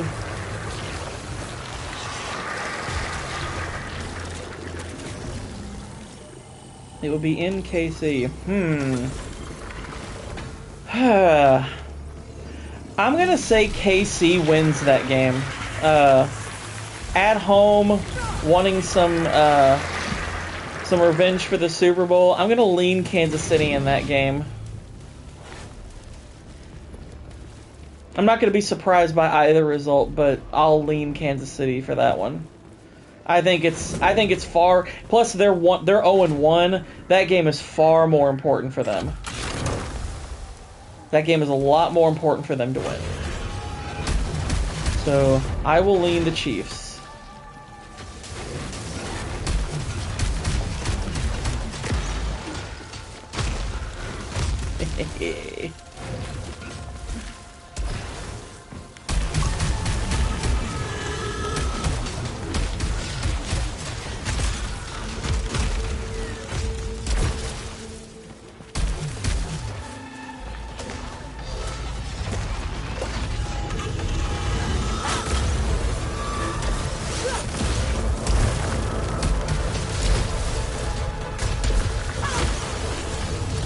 Address your comment in a moment. As soon as I am out of the woods with this group of fellers. Oh dear. Let's zoom up here.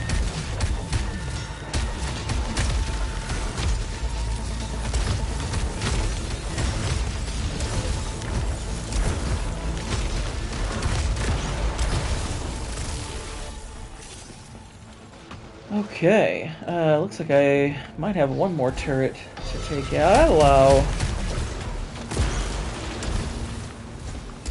Alright. We did it. Now the nullification sphere. Hot dog.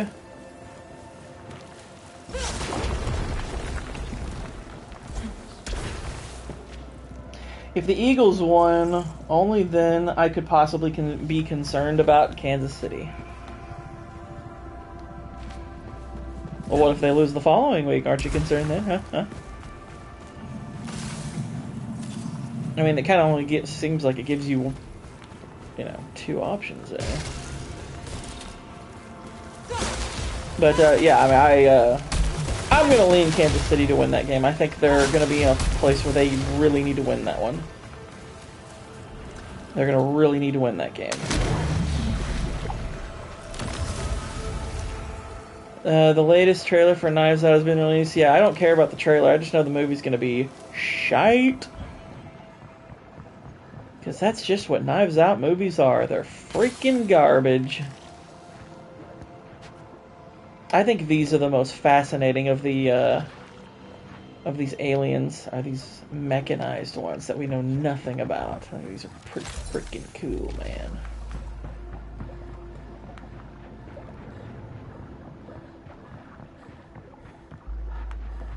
Alright, let's head on over here. Let's see. Chances high. Again, we got nullification spears. Finally reduces max integrity. Give me my integrity back! I am looking forward to the coverage of the next Knives Out. Not the movie. Yeah, the movie looks like booty. Well, I assume it looks like it because it's Knives Out, and I freaking hate Knives Out. They're both horrible. I think those are murder mysteries for retards.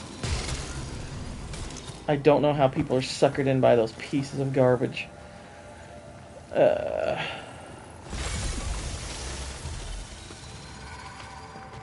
Alright, we have cleansed. We cleansed the rest of them. We've cleansed it. Yaha. Have we not been in this room yet? Interesting. Some of those movies come out and normies flock to them like sheep. Yeah, and then they never talk about them again. More symbolic than literal. Then they never freaking talk about them again. Because it turns out, deep down, I think everyone knows they're really terrible. Hive mind retrofitting automatons. I think you have a very soft brain if you think that Both the Knives Out movies are clever.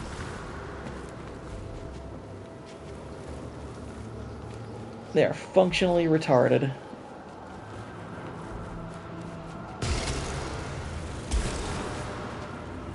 Well, we know why the reviewers love them. They are functionally retarded. That's precisely why they like them. Because the majority of mainstream critics are idiots.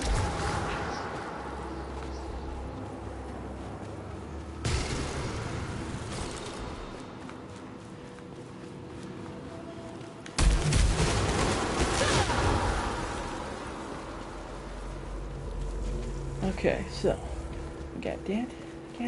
Alright, here we go. Here's another one. Look like an old man's sack. Flooding in. I think that's a glyph over there. Nice. 4 more. I'll clear this part out. Alright.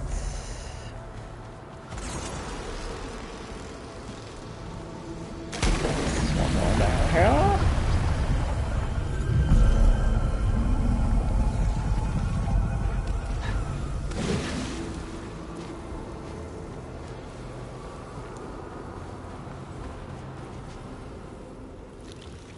That one and that one. I think. Is this one done? Looks done. It's gonna be 1 or 2 more. Have any reviewers ever been good because reviewers thought the Payday Director's Cut wasn't better than the OG? Or they thought the Payback Director's Cut was better than the OG. I haven't seen either version of Payback, so and okay, I'm glad you offered that clarification because I've actually always wondered that. Part of the reason I haven't watched it is because I've seen some people say that the director's cut was better than the original. So I'm glad to have at least some semblance of clarification on that matter because I've been curious. What's this? What just got highlighted? We got a parasite, suffer damage from picking up items. Okay, so it's just 2 parasites. The creature says not better. Gotcha. Gotcha. Hey, what's up, Posty? How you doing, man?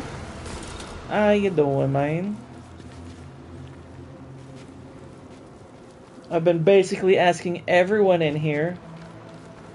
It's like a moral trap to head over to Papa Pumpkin,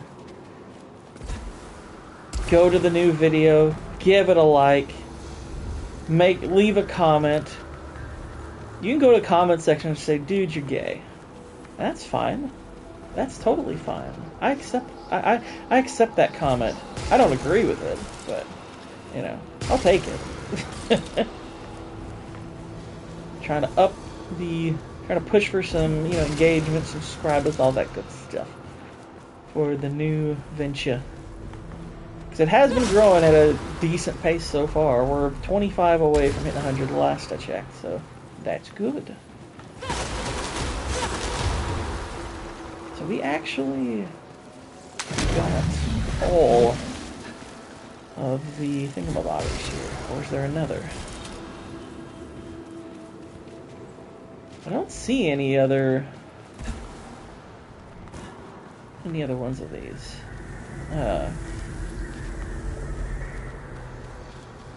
Kind of looks like we're done with it. So I guess that's good. Let me put it to you this way. Brian Hedgen got fired from the project and Mel Gibson had to fix the movie with rewrites and reshoots. Interesting. So what you're saying is that the director's cut is the fired guy's version, and then he mucked it up. Is that what you're telling me? Am I reading that order? It's a good steak and whiskey movie. Gotcha. I've always been curious about it. It was because I want to say it was for my VHS copy of The Truman Show. There was always a trailer for it. So I saw that trailer constantly. But, I remember that trailer, and I remember the trailer for Snake Eyes as well on that VHS. I want to say there was another one, maybe for the South Park. I think it was the South Park movie was the other one. I mostly remember the Snake Eyes one because my brother, like, as a joke, would, like, recite it. Because we just got so used to hearing it. It was kind of funny.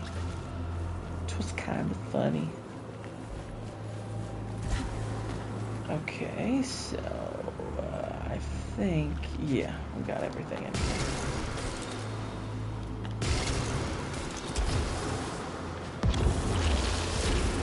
Whee!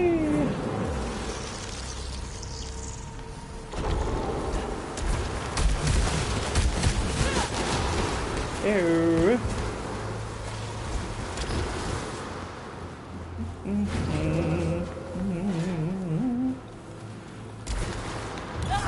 Whoops.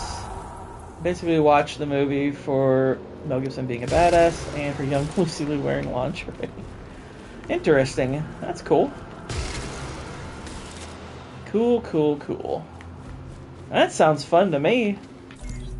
That sounds like a jolly old time.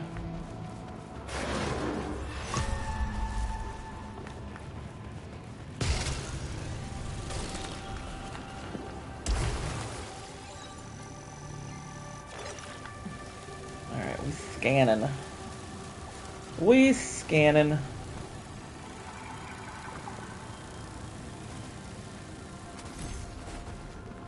We can avenge for 4 either, or we can scavenge for 3. Comment and like dropped on pop coming in. I appreciate it, Hosty. Thank you very much. You got a gentleman and a scholar. And a cat.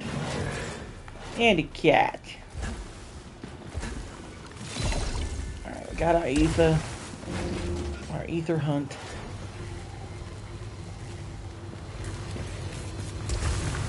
Doing the gourds work, really. But, you know. Not quite as good, but, you know, good. An objective moral good. Dang, Andor won 4 Emmys. Yeah, but it only won technical Emmys, and they gave all the quote-unquote important ones to garbage propaganda like Adolescence, which is a show that is basically a massive load of crap. Although, it made for great fodder for ER's video, which if you haven't seen ER's video for Adolescence, I do recommend it. I mean, I recommend all of ER's videos. ER is a fantastic creator, so. What is compelling me to seek the center of the world? Could it be the severed? That doesn't make sense. And yet the murals are indicating that they came up out of the deep. The only answers I decipher from the xenoglyphs are that their destruction wasn't inevitable. Who was the destroyer? What were they trying to unearth? I know who the Destroyer was. He was that guy in that thing.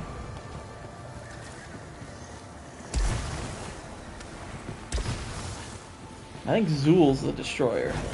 Or Gozer. It was Gozer. That's who it was. ER is like a litmus test for people who can or cannot enjoy comedy properly.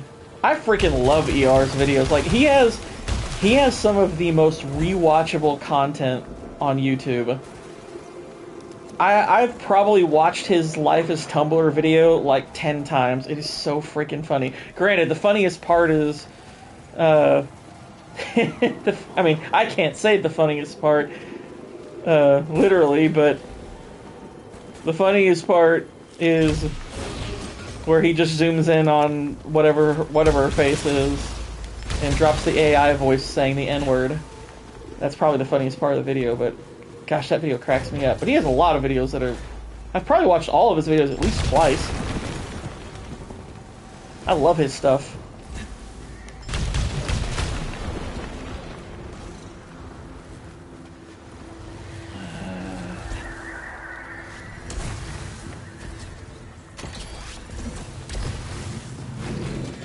Yeah, legitimately one of my favorite YouTube channels.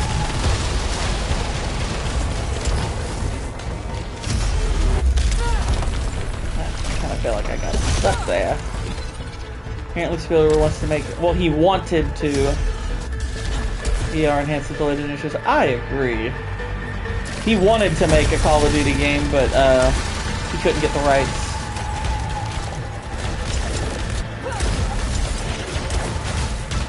I don't know if I've ever... Well, I'm sure I have dealt with two of these once, but not used to dealing with them here. Used to seeing him in that third stage. Suck it, nerd!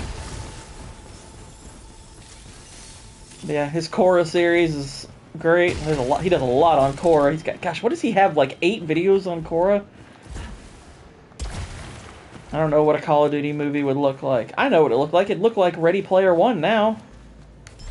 That's what it would look like. Freaking Ready Player One, because all it is now is skins. It's Fortnite.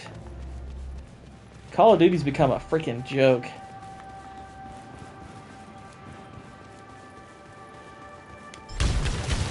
Kind of sucks because Call of Duty used to be fun. It used to be fun. But no, we gotta get greedy and release a new entry every freaking year, and let's move away from the military part of it. Now let's just make it Fortnite. Boring!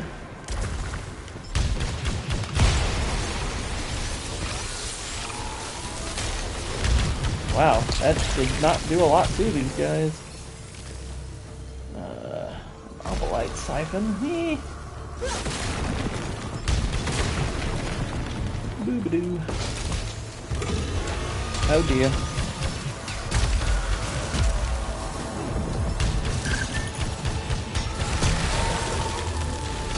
Mario for 2019 was like, yeah, that was the last good game they made. When they did the remake for that, I was like, whoa, hang on, are they actually gonna try again? And that was the last time. That was the last time. The Modern Warfare, well, and it's, of course, the weird thing is, The weird thing is that when you say the remake, you actually have to specify which Modern Warfare remake, because there's the remake of the original Modern Warfare, there's a remaster of the original Modern Warfare, and there's a reboot of the original Modern Warfare. I think 2019 is considered the reboot. So that's helpful. Hot take, but COD hasn't really been fun since Ghosts. Folding Ideas recently put out a video on it, and I forgot how bad it really is. I'll be honest, I didn't like Ghosts that much. Didn't care for it. I found Ghosts very disappointing. Ghosts was probably where I started to check out. Like, I checked back, like, I played a couple of other entries. Like, I actually thought Infinite Warfare, while goofy, was kind of fun. But of course, I don't play multiplayer, so I heard some people say the multiplayer sucked. I'm like, well, I don't care about multiplayer. I play for the campaigns and whatnot. Thought the campaign was fun on Infinite Warfare. It's kind of a one and done. I never played it again, but I had a good time with it. The last campaign I did, which I hated, I think was Black Ops 3? I think it was Black Ops 3. The one where, you go into that weird kind of ethereal state and you have that retard constantly saying you're in a frozen forest or whatever. I hated that so much. I was like, what are we doing? I really hated Black Ops 3. I thought it was terrible. Ghost was allegedly written by an Oscar-winning screenwriter. You'd never know it. Like, I thought, like, I didn't hate Ghosts, I just didn't think it was very good. I thought it was very underwhelming, and I thought the ending sucked. Yeah, Black Ops 2 was really good. I really enjoyed the heck out of Black Ops 2. Black Ops 2, I thought Black Ops 2 blew the first one out of the water. I thought Black Ops 2 freaking killed it. That was fun, the story was fun, it was entertaining. That was the last time Call of Duty was, like, really high tier. They really did a good job with that one. I tend to agree, like, Advanced Warfare had some decent ideas. The funny thing was, though, Advanced Warfare got obliterated by Titanfall. Especially Titanfall 2, which... Titanfall 2. Titanfall 2 is amazing. Freaking love Titanfall 2. That'd be a fun game to play on stream. I don't know if I could platinum it, but I'd freaking play it, that's for sure. Titanfall 2 is glorious. Love that game. I like the concept of ghosts more than the execution. Yeah, exactly. Exactly. Exactly. But for me, the Modern Warfare trilogy is kind of the peak of it. I know Modern Warfare 3 wasn't great. Like it wasn't a great ending. Like I kind of liken Modern Warfare 3 as far as its campaign is concerned to something like Return of the Jedi. It's where it's really enjoyable, but it's a major step down from the previous two. It's the Return of the Jedi of the Modern Warfare games. That's basically what I would say about it. I don't hate it. I get a good amount of enjoyment out of it, but it could have, like, the ending to that trilogy could have been a lot better. Actually, Wendigoon, I thought, did a really good job with his recent retrospective on it. I really liked it. I mean, I like it. I do like the game, don't get me wrong. I find it fun. But story-wise, it's incredibly messy. That is a really, really messy entry by comparison. It does not touch the first two. It doesn't. Nowhere near as good a story. A lot of the setups don't make sense. That game does not hold up against the other two. It does not. Played Telltale's Walking Dead game? Yeah. I've played a lot of Telltale games. Some of them have pretty solid stories too, but they're kind of, you know, fairly one-and-done games. I'd say The Wolf Among Us is probably my favorite of them. Number 2... is what a good Michael Bay movie looks like. I agree. I agree.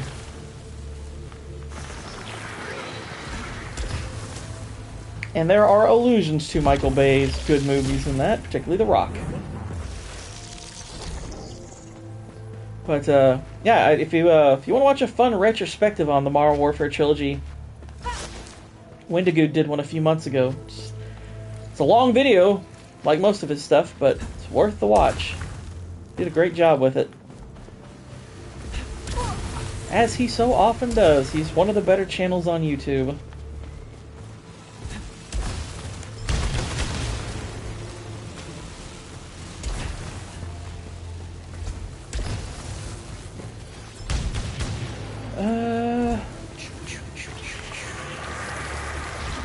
I actually watched, he did one on that, on this, FPS franchise that I know very little about. I'm trying to remember the name of it. But it's on Steam. It's made by the same people who did the SWAT game. I think it's called, like, Ready or Not. That was fascinating. That was really fascinating. I think there was a weird thing, too, where Call of Duty decided they needed to be politically correct. I'm sorry, do you know your... Exactly. Do you know your fan base?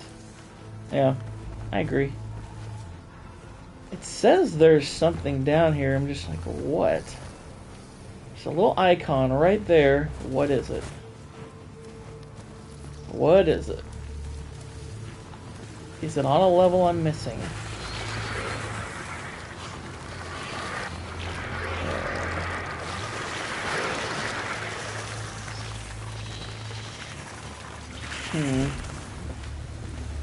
It's gonna bug me. It's gonna bug me. I can't figure it out.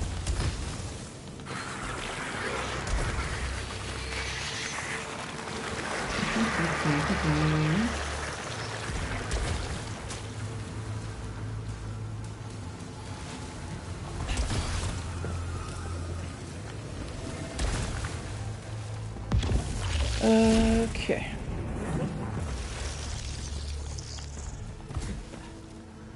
Well, this is really annoying. I can't find it. Let's look around here.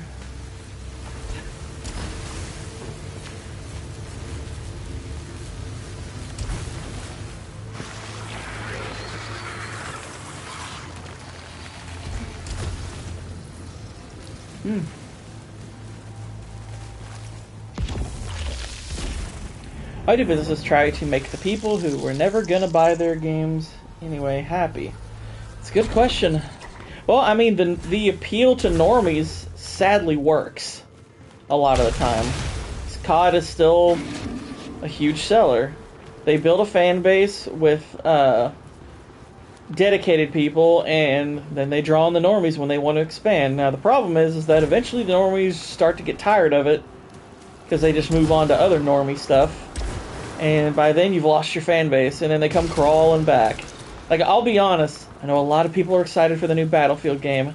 I would be very wary of it. I know the trailer looks good, but you're dealing with EA at the end of the day. You just keep that in mind before you go crazy. Like, oh, we're so back. It's like, are we? Because I'm not so sure yet. I'm not willing to grant that offhand, because they don't deserve good faith. They don't deserve the benefit of the doubt, y'all. I hate to tell you. Not willing to give them that.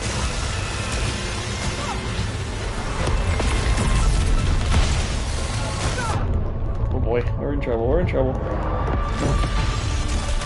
Oh dear.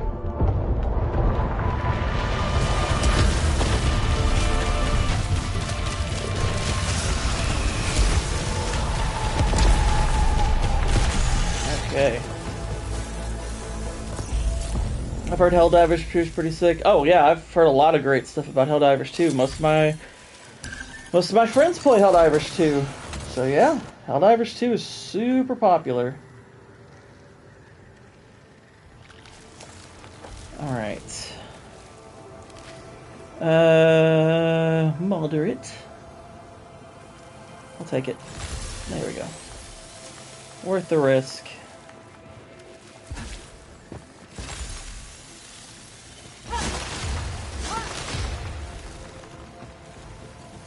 Okay.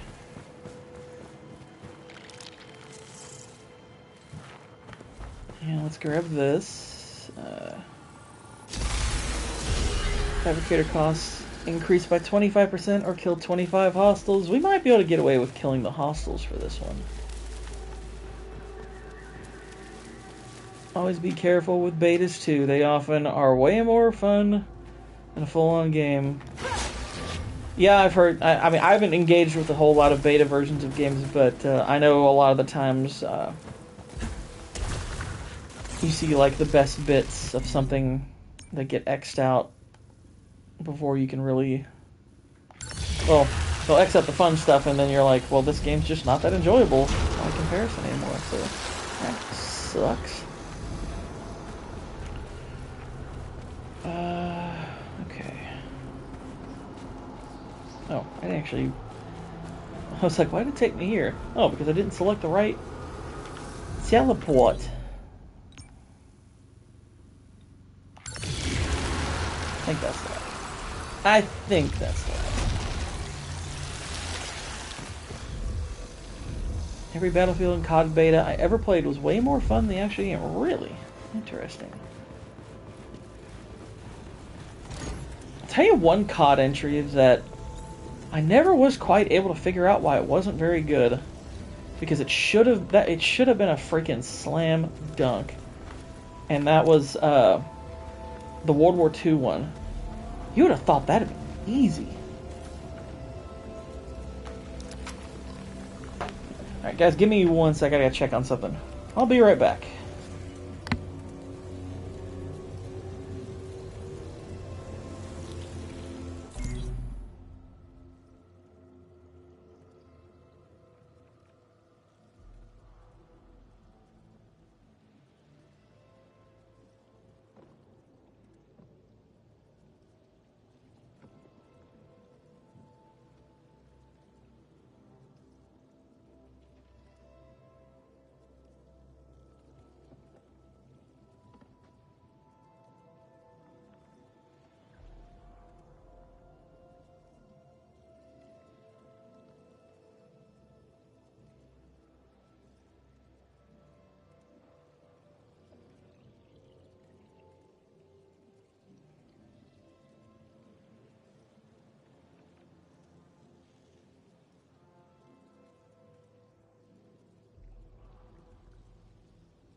Okay, I'm back. Sorry about the delay.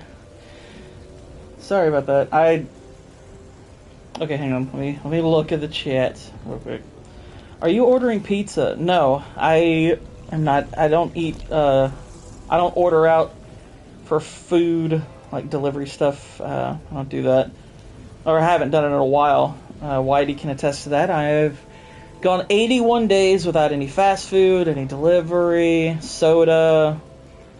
I have cut that stuff out. No, I was waiting for, well, it's technically an Amazon order, but it was a delivery through Amazon, and I was mostly just waiting for it to arrive.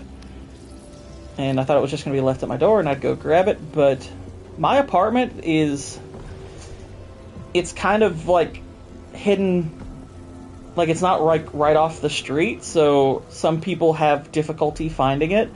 So, right before I got off, I saw I had a call from the delivery person asking for instructions, so I had to guide them to where my building was, because it's a little difficult to find, a little difficult to spot. What's the love got to do with it? Is it illegal to lure women into the back of my van with a cheese sandwich? I understood that reference. Actually, hang on, whoops, I didn't mean to do that, but okay, whatever. I get that reference. Okay, so I think we have scoured this here place.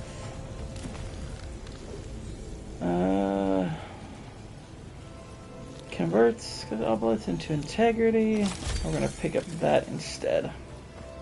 We're gonna hop on down here. Now, we've been at this for a little more than 2 hours, so I think after I'm done with this area, regardless of what all I get done in it, that will probably be how I wrap this stream up. So, it should last a good bit longer. You know. By the way, I appreciate everybody who dropped a comment on the new vid, which would be, from what I saw, Cannoli, Whitey, and Hosty. Thank you, y'all. And to the rest of you, well, insults and slurs. No. How dare you? No. But if you do afterwards, that will be very much appreciated. Like I said, trying to build up the new channel as much as I can, as fast as I can.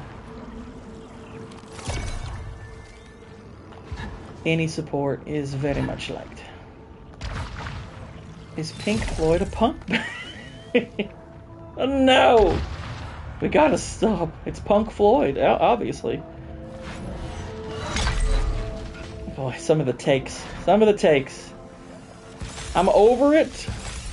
But I don't know if I can quite, forget it. Because it was like, what the actual heck was that stream?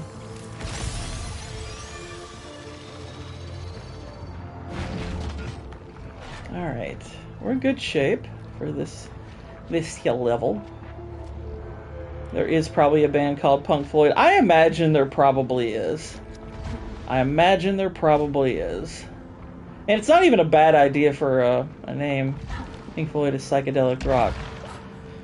Well, if you're not aware, there was a rather interesting panel of people talking movies, and there was some truly bizarre takes on this stream. And among those takes, the movie takes were the ones that were insane. But they didn't stop at the movie takes. There were takes suggesting things like Pink Floyd's a punk band, and they're like, what? What are you talking about? Like, that is not a punk band. It's like, what the heck? Hang on, I gotta get through this little area. Doesn't look like there's anything else coming at me. Is that actually everything? Interesting. The 1980 versus 87 stream went way better. Certain people weren't there. Jaws? Actually, Waylon, now that you bring it up, I'm curious. What were some of the movies that were chosen? Because I didn't get to... I think I was there for about an hour of the stream, but then I had to bail. What were some of the movies that ultimately got represented and who won? Or what won, I guess. Punk rock.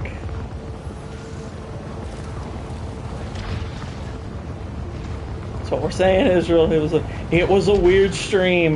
Put it this way, Israel. On that stream, it was a stream where they were talking 1998 movies, I think. Yeah, 1998 versus 1980.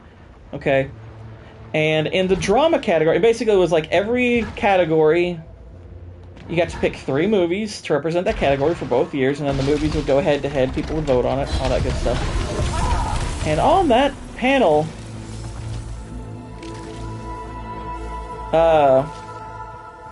those people, or at least a couple of people, pushed and ensured that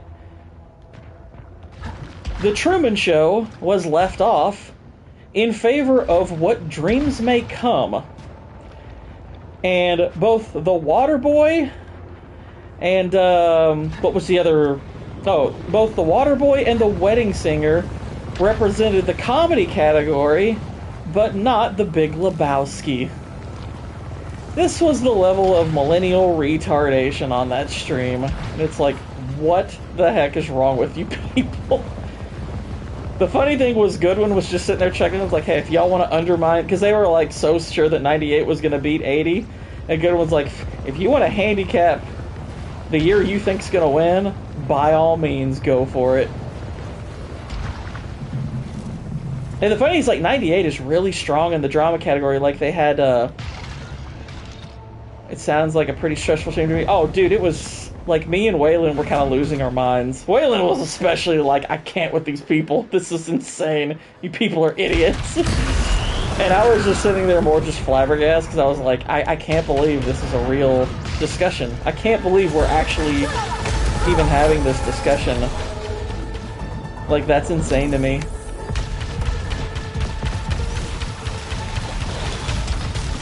Like, I don't care if you are a fan of The Truman Show or not. It is a million times better than freaking What Dreams May Come, which is a terrible movie. I'm sorry.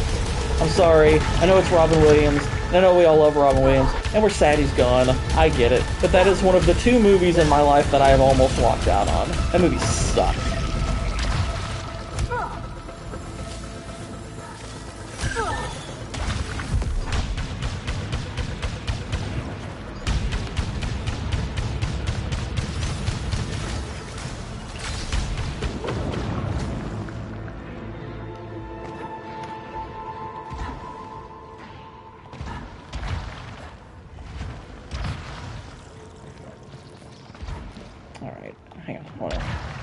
Look at some of these comments here. Predator and Lethal Weapon made the action category stacked. Yeah, that makes perfect sense. I'm guessing then RoboCop ended up in sci-fi, even though that's... I mean, it's action-y too. But I don't know how... I don't know how RoboCop and Predator don't end up in the same category, but okay, sure. Full Metal Jacket made it in drama, alright. Got it.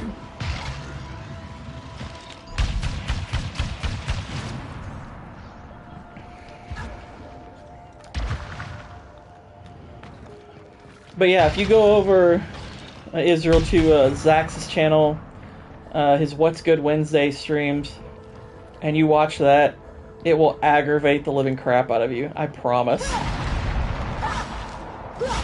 Like, I was so irritated watching it, and like I said, Waylon was just so pissed off, and I was like, yeah, I get it. They just strengthen it when it competes in other years, yeah.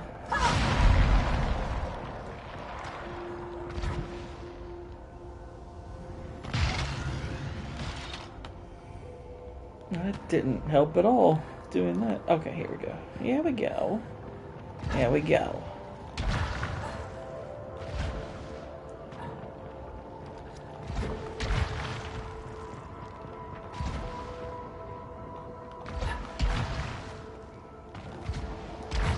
Oh, shoot. Zooming the wrong way.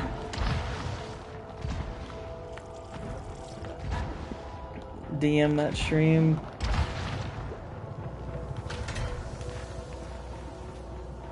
If you want to put yourself through it.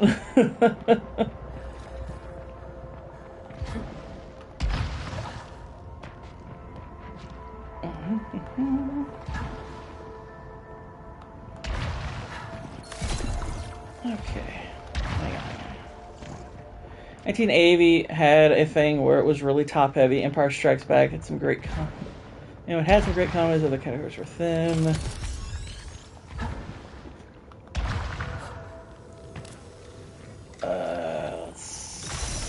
Cleanse.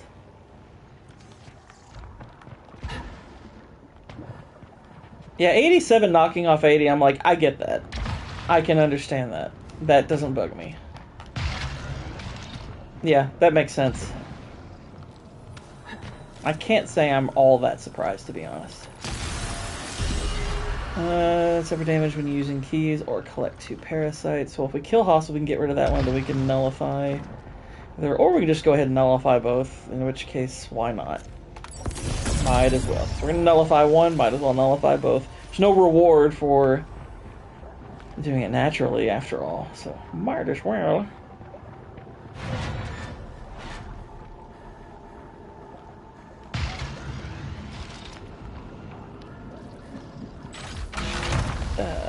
Nope. No thanks. Nope. No thanks. For those of you in the chat, if you're into NFL, watch Von Allen Sports. Yeah, definitely. Aaron is a good dude. He does a good job. I hope he resumes making content. I dig his stuff.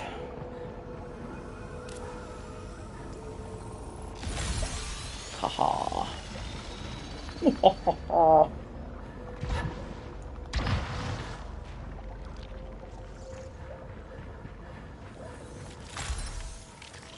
Okay, got that.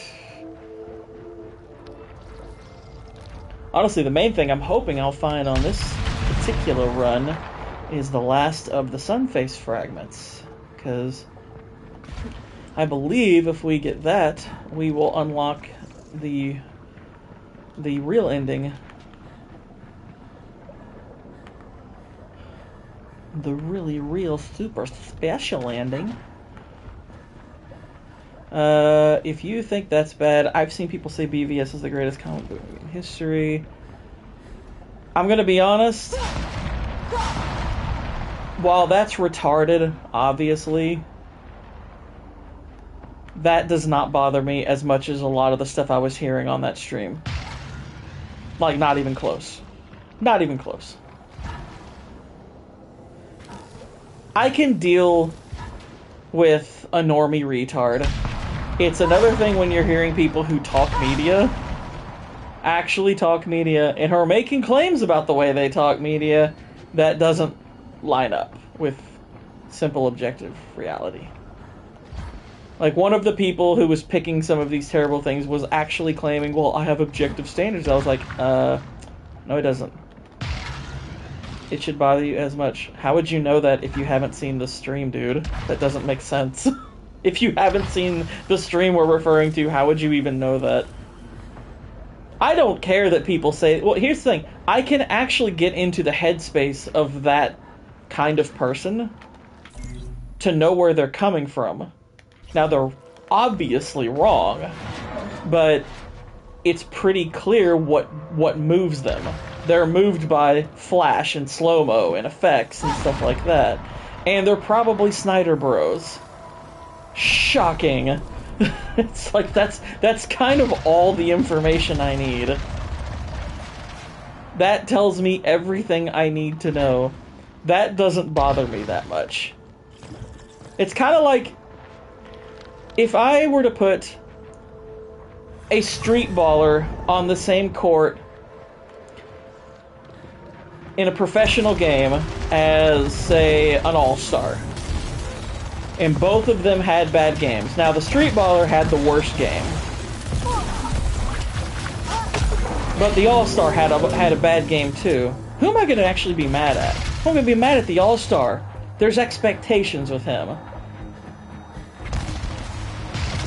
I expect Snyder Bros who are into flashiness to have bad takes. That's kind of, I mean, it's like, that's what's to be expected from them. So I can deal with that. These are people who cover media. They are supposed to be smarter. So I am nowhere near as bothered. Like, put it this way. If that same Snyder Bro had the exact same takes as the people on that stream, that would mean far less. That would mean far less. And I would probably say, yeah, their BVS take is probably dumber than their best movies of this particular year take, because I'm like, okay, that's a dumb person. What do I expect out of a goofy person? I'll expect them to have goofy takes.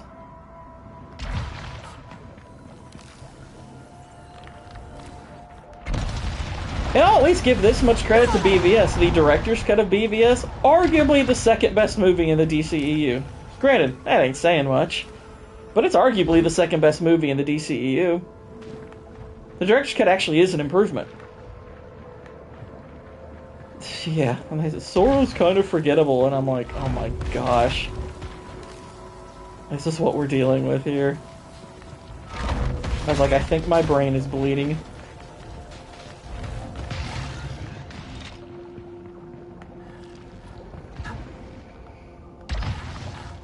But yes, if you have turned media coverage into a venture, I'm gonna hold you to a higher standard than I am a normie. I am not gonna hold a normie to all that high a standard. It's far less of a grievance for them to have a dumb take. They're like, okay, it's just a regular person. Of course, they don't think critically about stuff.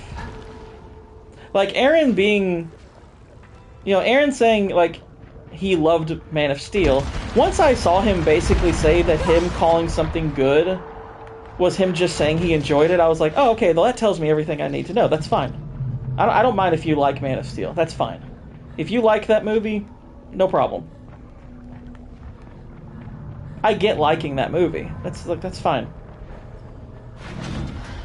But when I explained to him, I was like, okay, so that's the difference here, is that when I use the word good, I am separating the term good from enjoyment. They're separate things. They don't mean the same thing. Good is what I'm going to say, I'm going to use that term as an objective assessment. Whereas saying I enjoyed it is just that. I enjoyed it. It's subjective. Like when he said he liked Man of Steel, he basically was telling us, oh, this is just me stating my subjective enjoyment. I'm like, oh, well, that's fine. That's totally fine. I get that. I have no issue with that.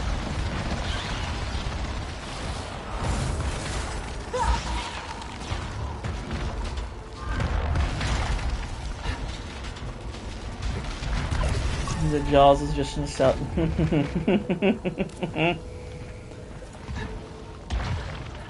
Well, Israel, if you remind me, you might not need to remind me, the stream is almost done.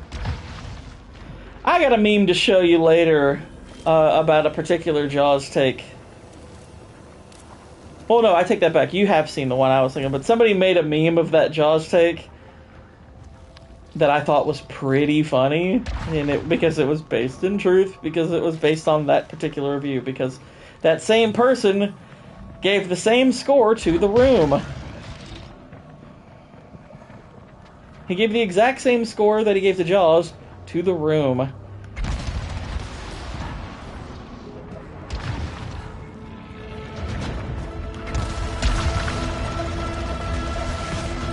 Yep, Armageddon put in action. Armageddon is a shite movie, too.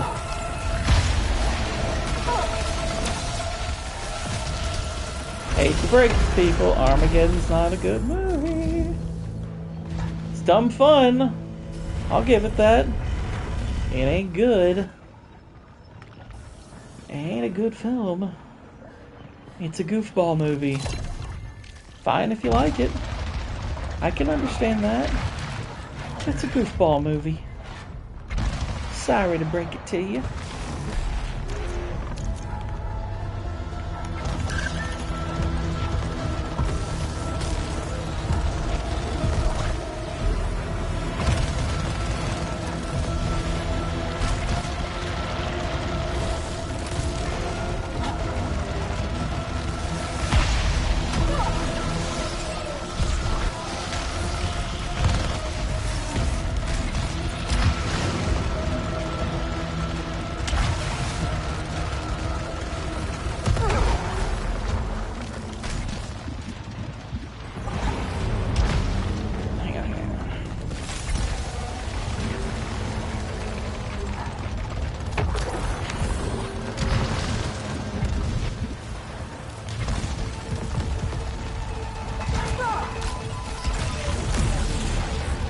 Sorry, I just want to make sure I take all this stuff out.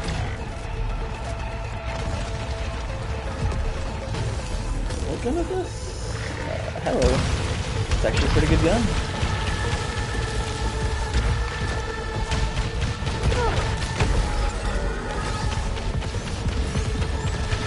Woohoo!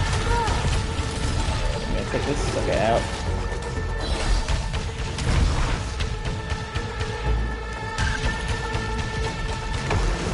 There we go. Ooh, an Electropian driver. That actually might be quite valuable. Wait, I think I re-switch.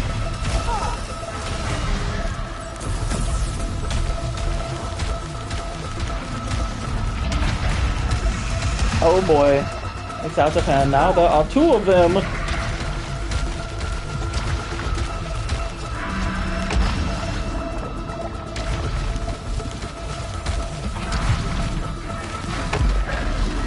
Whoa. Okay, there we go. That was fun. That was a fun time. That was a good one.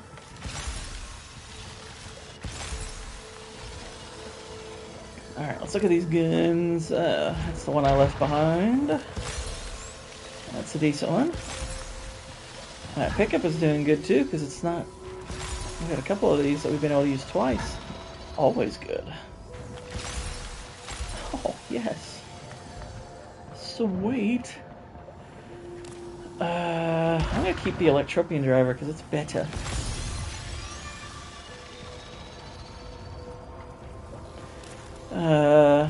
Oh yeah, like that. 95% chance to avoid being knocked down by heavy attacks. Cool.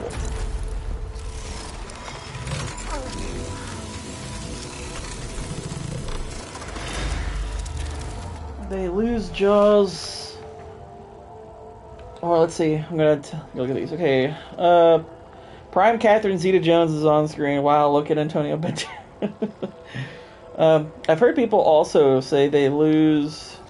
They love. I'm going to say that. I'm going to guess that means they love Jaws. But subtract points is how goofy the shark looks. It's not as egregious of a take, but it's still stupid.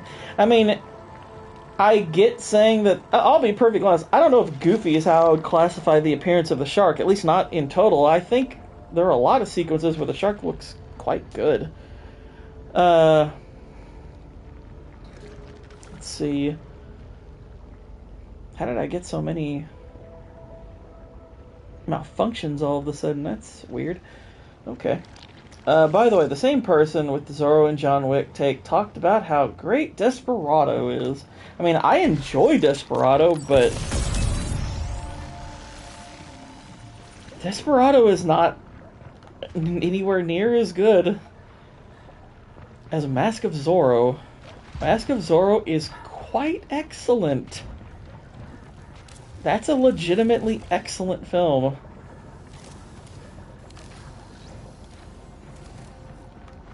And here's the thing, it's one thing if you've seen it once, and you're just like, maybe I just wasn't in the right state of mind for it. I told you all last week, that's kind of how I approached it the first time. But you know what? I went back and looked at it again, and you know what I found out? That movie's pretty freaking great. Yeah, I haven't had the heart to watch that stream. Alright, we're gonna head this way. Haven't had it in me to watch that one.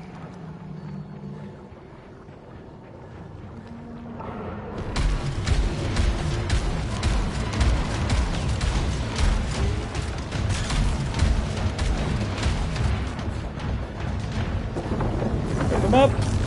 There we go. Tear them to shreds. Ouch.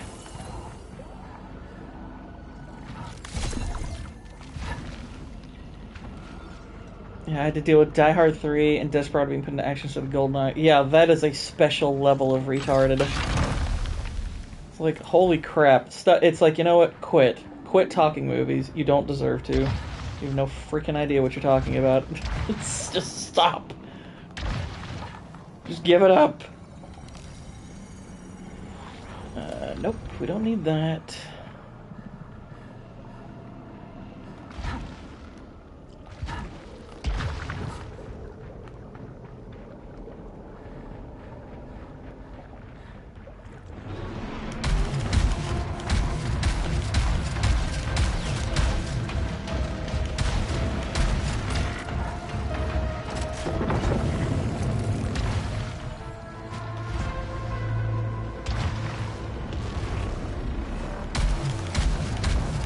Take that sucker down to...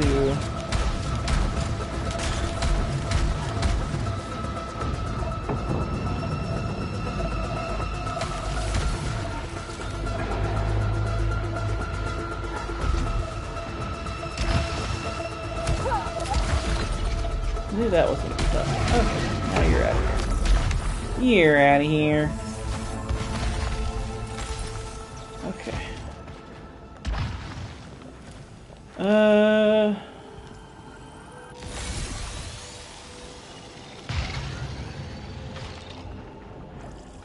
Oh shoot. Oh, I thought I was going to drop off the face of it. Yeah.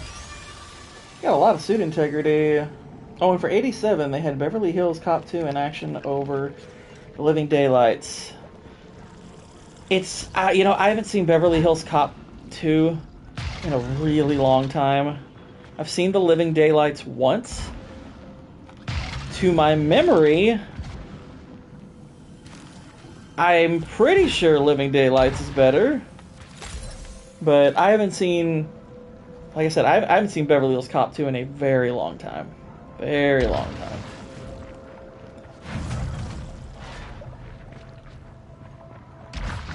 So, memory alone, I could not tell you objectively which one I think is better, but I tend to lean Living Daylights on that one, but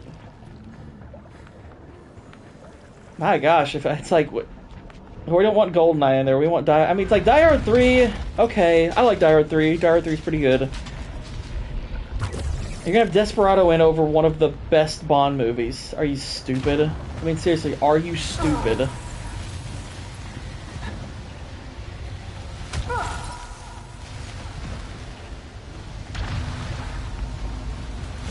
Like, are you actually not? Do you actually not want that year to win? Is that the angle? You're just like, oh, I don't want the year to actually win. We're gonna sabotage the crap out of it. It's like, okay, that would make a little bit more sense than, well, let's put Desperado in. Screw GoldenEye. Who likes GoldenEye? It's like, I don't know, people with a brain. GoldenEye's pretty freaking good. Has arguably the best movie to video game tie-in ever. It's in that discussion too. Let's not forget that. Granted, I know a video game could be great and a movie could potentially suck, but it just so happens that's not the case here.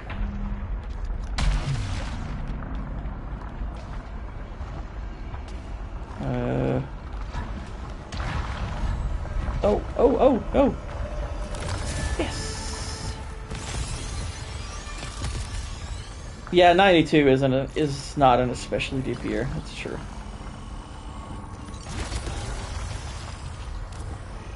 Yeah, we could have grabbed that. Oh well.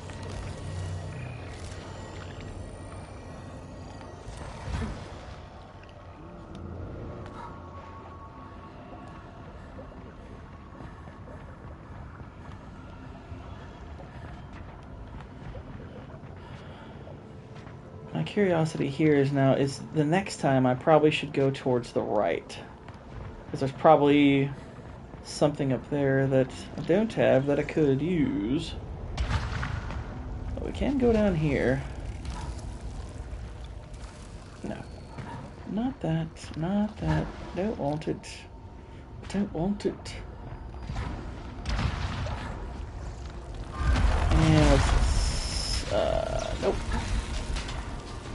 We don't want those increased chances of malfunction.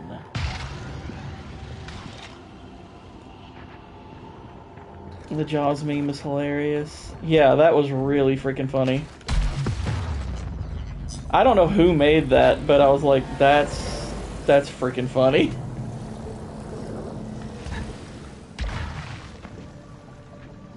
And when they covered 85, A View to a Kill was put in thriller horror. Eh? It's like, what?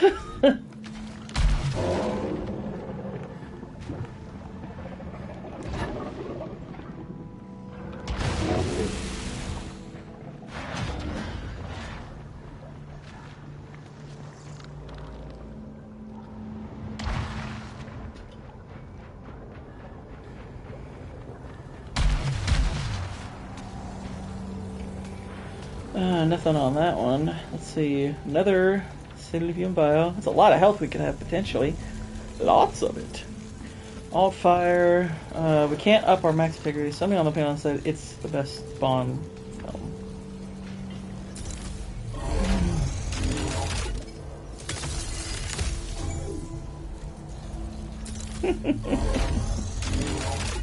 Oh boy.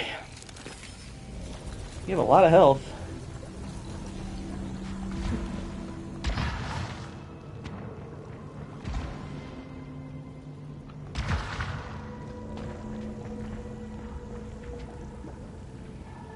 It's the Hangover meme. It's you are literally. It's sometimes there are some people who like you just want to look at them and say you are too stupid to argue with. It's like you are literally too stupid to have an argument with. 92 has Unforgiven. It's kind of. I mean, I'm sure there's other 92 movies that are solid. There may even be a couple other great ones, but yeah, I don't remember a ton from 92 that I could immediately point to and say, yeah, that's an amazing film. Like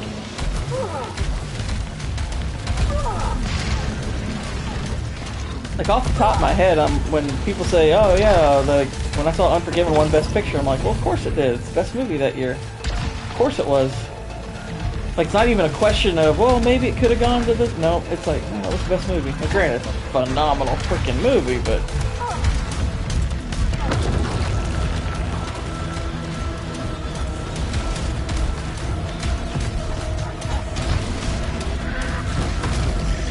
oh dear, there's this guy.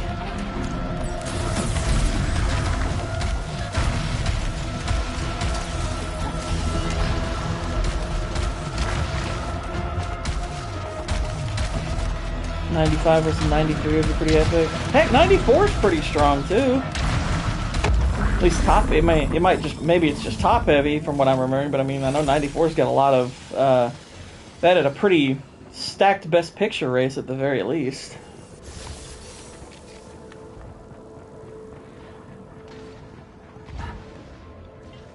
So that was the year of Pulp Fiction.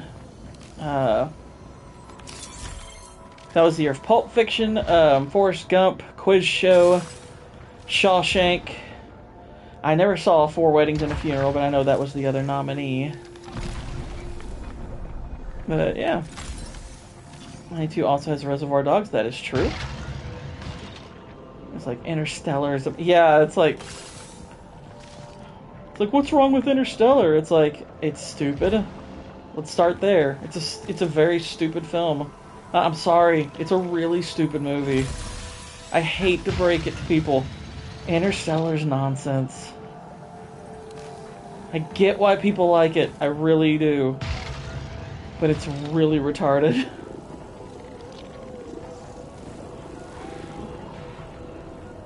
It's really pretty. It has a great soundtrack. Otherwise, it's a freaking dumpster fire.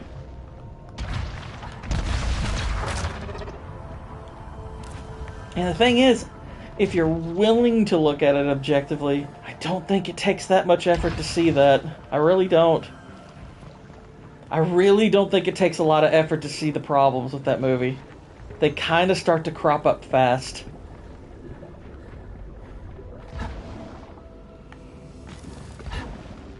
Like, Vex was trying to be kind of charitable, I thought. With some, like, they were talking Interstellar with, I can't remember who she was talking it with, but it was in one of the private chats. And she said, like, the first 2/3 are pretty solid, but it's that last third. And I was like, no, Vex, stop. Don't be charitable. Those first 2/3 are pretty bad, too. There's not a good third of that movie. I'm sorry. It's like, that movie falls apart fast. The second you learn that NASA is basically, like, in the equivalent of his freaking backyard, and he just so happens to be the perfect person for the mission to save the world. I'm like, do you all realize how many problems that creates all by itself? That creates so many problems right off the bat. That is a massive issue.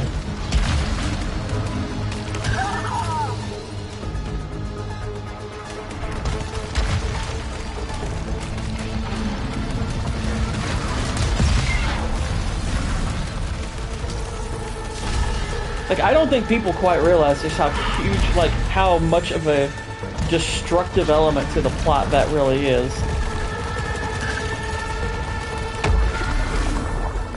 And it's kind of like, it's a layered problem. Like, it creates problems kind of going in numerous directions.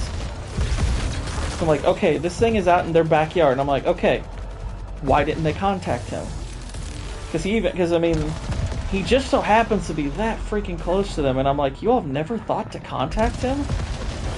I mean, they know immediately when he gets there, it's like, you know, you're kind of the perfect person for it. And I'm like, well, why didn't you tell him about it then? You could have trained him for it. You could have trained him for the freaking mission. Y'all really never did that. I mean, it's insane. It's absolutely insane.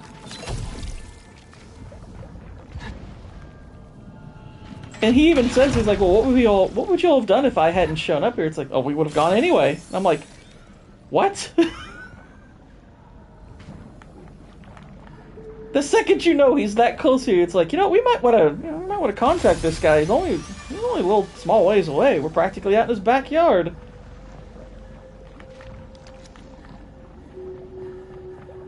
Like, that is a mind-boggling plot hole.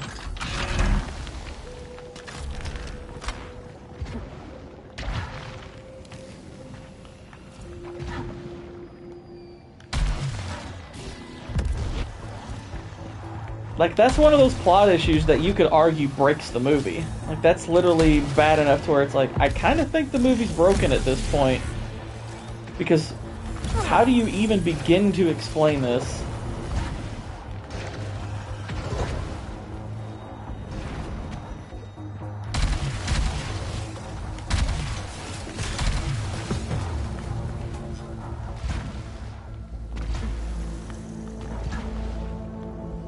Okay, there we go. Sorry, I really like ragging on Interstellar. It's become a source of great amusement for me to rag on Interstellar because it's such a crap movie.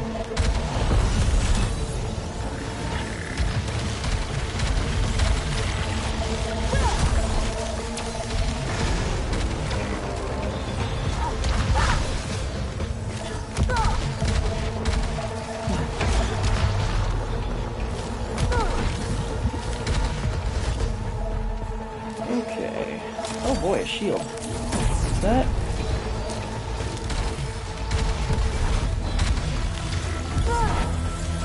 Getting hit a lot.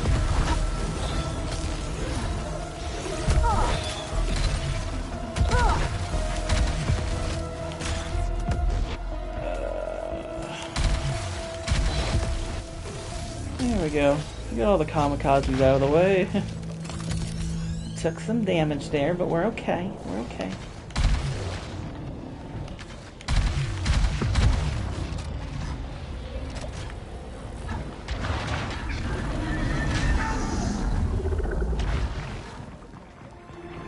Interstellar is super pretentious. It's...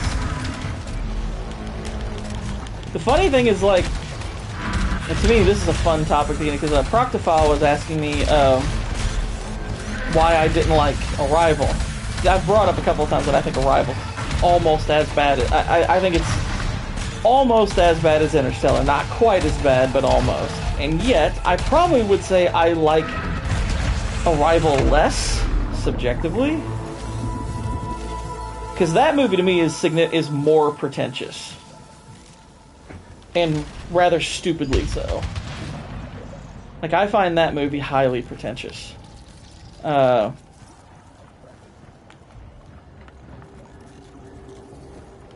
I think that movie thinks it's clever, and I think it thinks that it has high-minded concepts and ideas to it, and I'm like, these are pretty basic movie ideas that a lot of films have tried, and you all are doing the pretty much the most childish possible version of it. Yeah, Arrival was Villeneuve.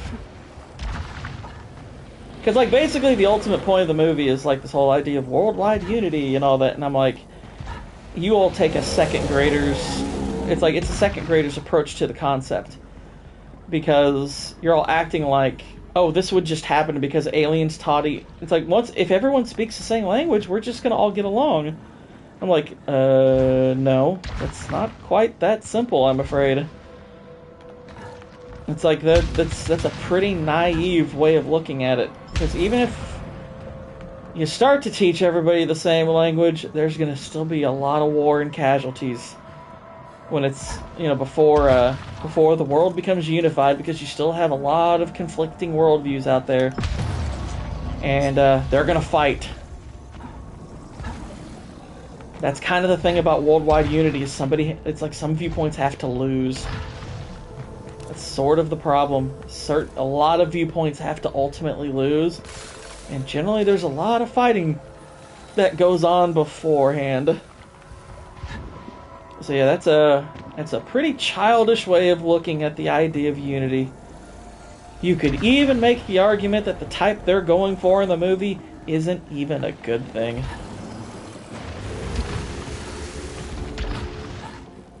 And that's just one issue with it. There's a lot of other problems with it. Part of the other problem with Arrival is that pretty much the entire movie, the military, pretty much all the militaries in the world are really stupid. Like, kind of cartoonishly stupid at times. So you have to say that people had to be conquered. Yeah, I mean, that's the reality. It's like, I'm sorry, worldwide unity would not... It would be a pretty unpleasant experience getting there for a lot of people, because a ton of people would have to die. I'm sorry, that's the reality of the notion of worldwide unity, is a lot of people would have to die in order to achieve it. It would be very unpleasant getting there, even if aliens came and taught us all the same language. That wouldn't fix it. That's not enough to fix it, I'm sorry. I'm sorry. And by the way, also, once you've established that Amy Adams' character has the foreknowledge about her and Jeremy Renner's daughter, and you basically, because what you learn about her character is she not only knew they were going to have a daughter together because of the whole time loop thing that the language creates, that she knew that the daughter was going to die, and she didn't tell him about it. And I'm like, oh, so you're a really horrible person is what we're learning here. Like, holy freaking crap.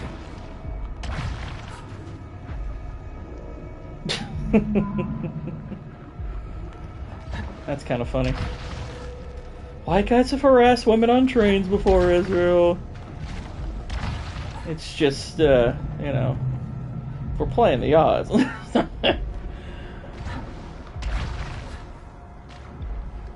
It takes centuries to get the population to focus on their nationalism, as in Earth and people. Yeah. I mean, it's it's a very naive and childish way of looking at the notion of worldwide unity. It really skims over the much more complex qualities of what that would have to look like in order to be achieved. Like, it glosses over a ton of it. It's like, I'm sorry, I don't care if everybody's learning the same language. That's going to take a really, really long time. And it's not going to change the fact that a whole lot of people are going to die. A whole lot. There's going to be a lot of differences in ideology and worldviews. It's just, that's the inevitability. I'm sorry. That's what's going to happen. Yeah, I agree. Does it way better. Alright. It's looking like we're pretty much looking at the end here of the stream once we do this here boss fight. We didn't get the last of the fragments, but that's okay.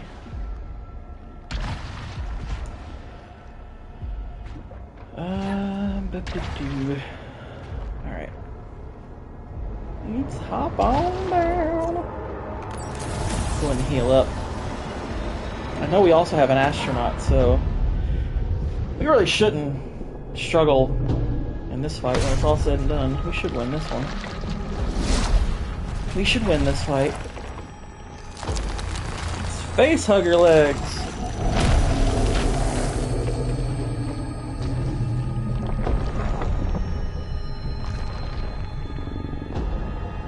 This is a pretty neat boss fight, though. I crossed light years of anguish. My answer is beneath you. Give it to me.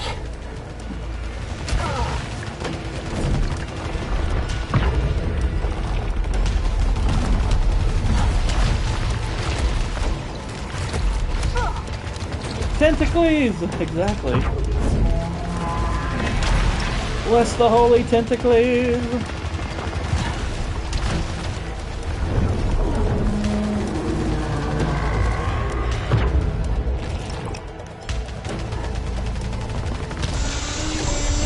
Phase 1.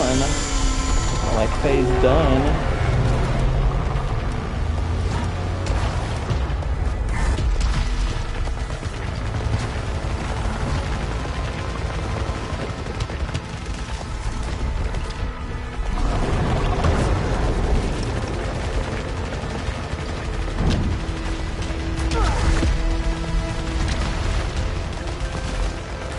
Anyone else think this music kind of sounds like the 2049 soundtrack?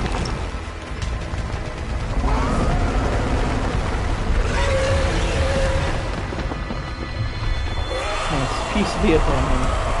And look, it's the astronaut now. That's the inside of the astronaut, which that face kind of looks like old Celine, just saying.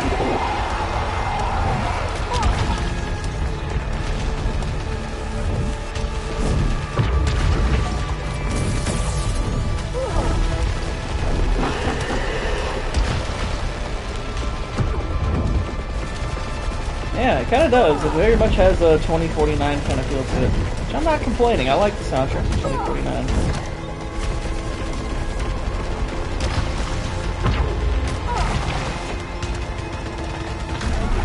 See ya.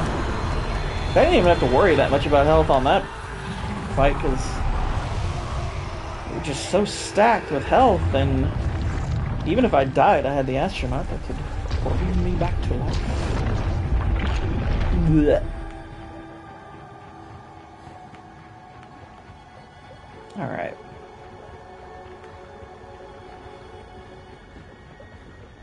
Yeah, this device. Put that in there.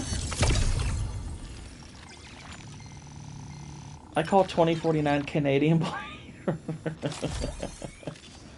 That's pretty funny. Reddit mods will ban you for saying Interstellar sucks. Good. Reddit sucks too. Reddit is the Interstellar of social media platforms. Only less enjoyable. And more pornographic.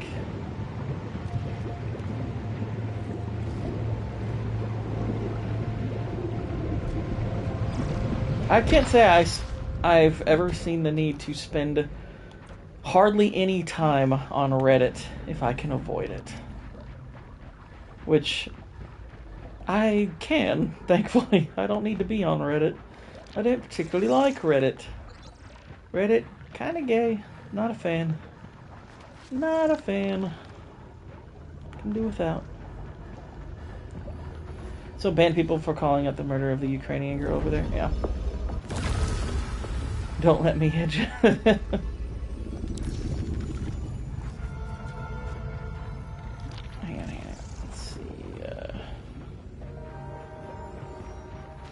Can't get in the car yet. We still need the last Sunface fragment.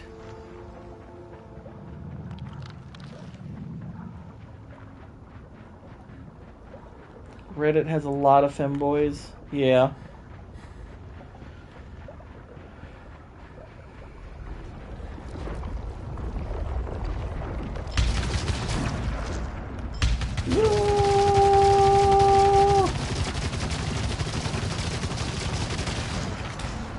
Oh, that didn't do anything.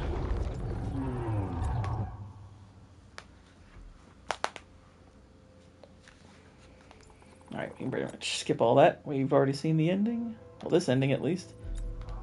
But we beat it again, y'all. Look at that. We beat it like the last 2 streams in a row. That's how cool we are. But anyway, let's see. It is 7 o'clock. Wow, we've done a 3-hour stream. Been a little while since I've done a 3-hour stream. So, anywho, y'all. I think that will wrap it up for the evening. At least for this stream, because Plot Strikes Back tonight. We'll be talking more Alien Earth by about 9:30 Eastern. Also, if you haven't already, head over to Popka Pumpkin. Check out the new vid. Leave a like. Leave a comment. In fact, I think you should be doing that on all the videos. I'm just saying, it'd be really nice. It'd be really nice if I could just have a little bit of support here. Yeah, that would be very much appreciated if you can. Thank you. But yeah, this was a lot of fun, as always. I should be back on again tomorrow. So, I will see you all again tomorrow. Probably do some more Returnal. I might switch up, even if we don't platinum this live, like all the way through. I'm gonna make a list of what trophies we have left on this game and see if we can approach them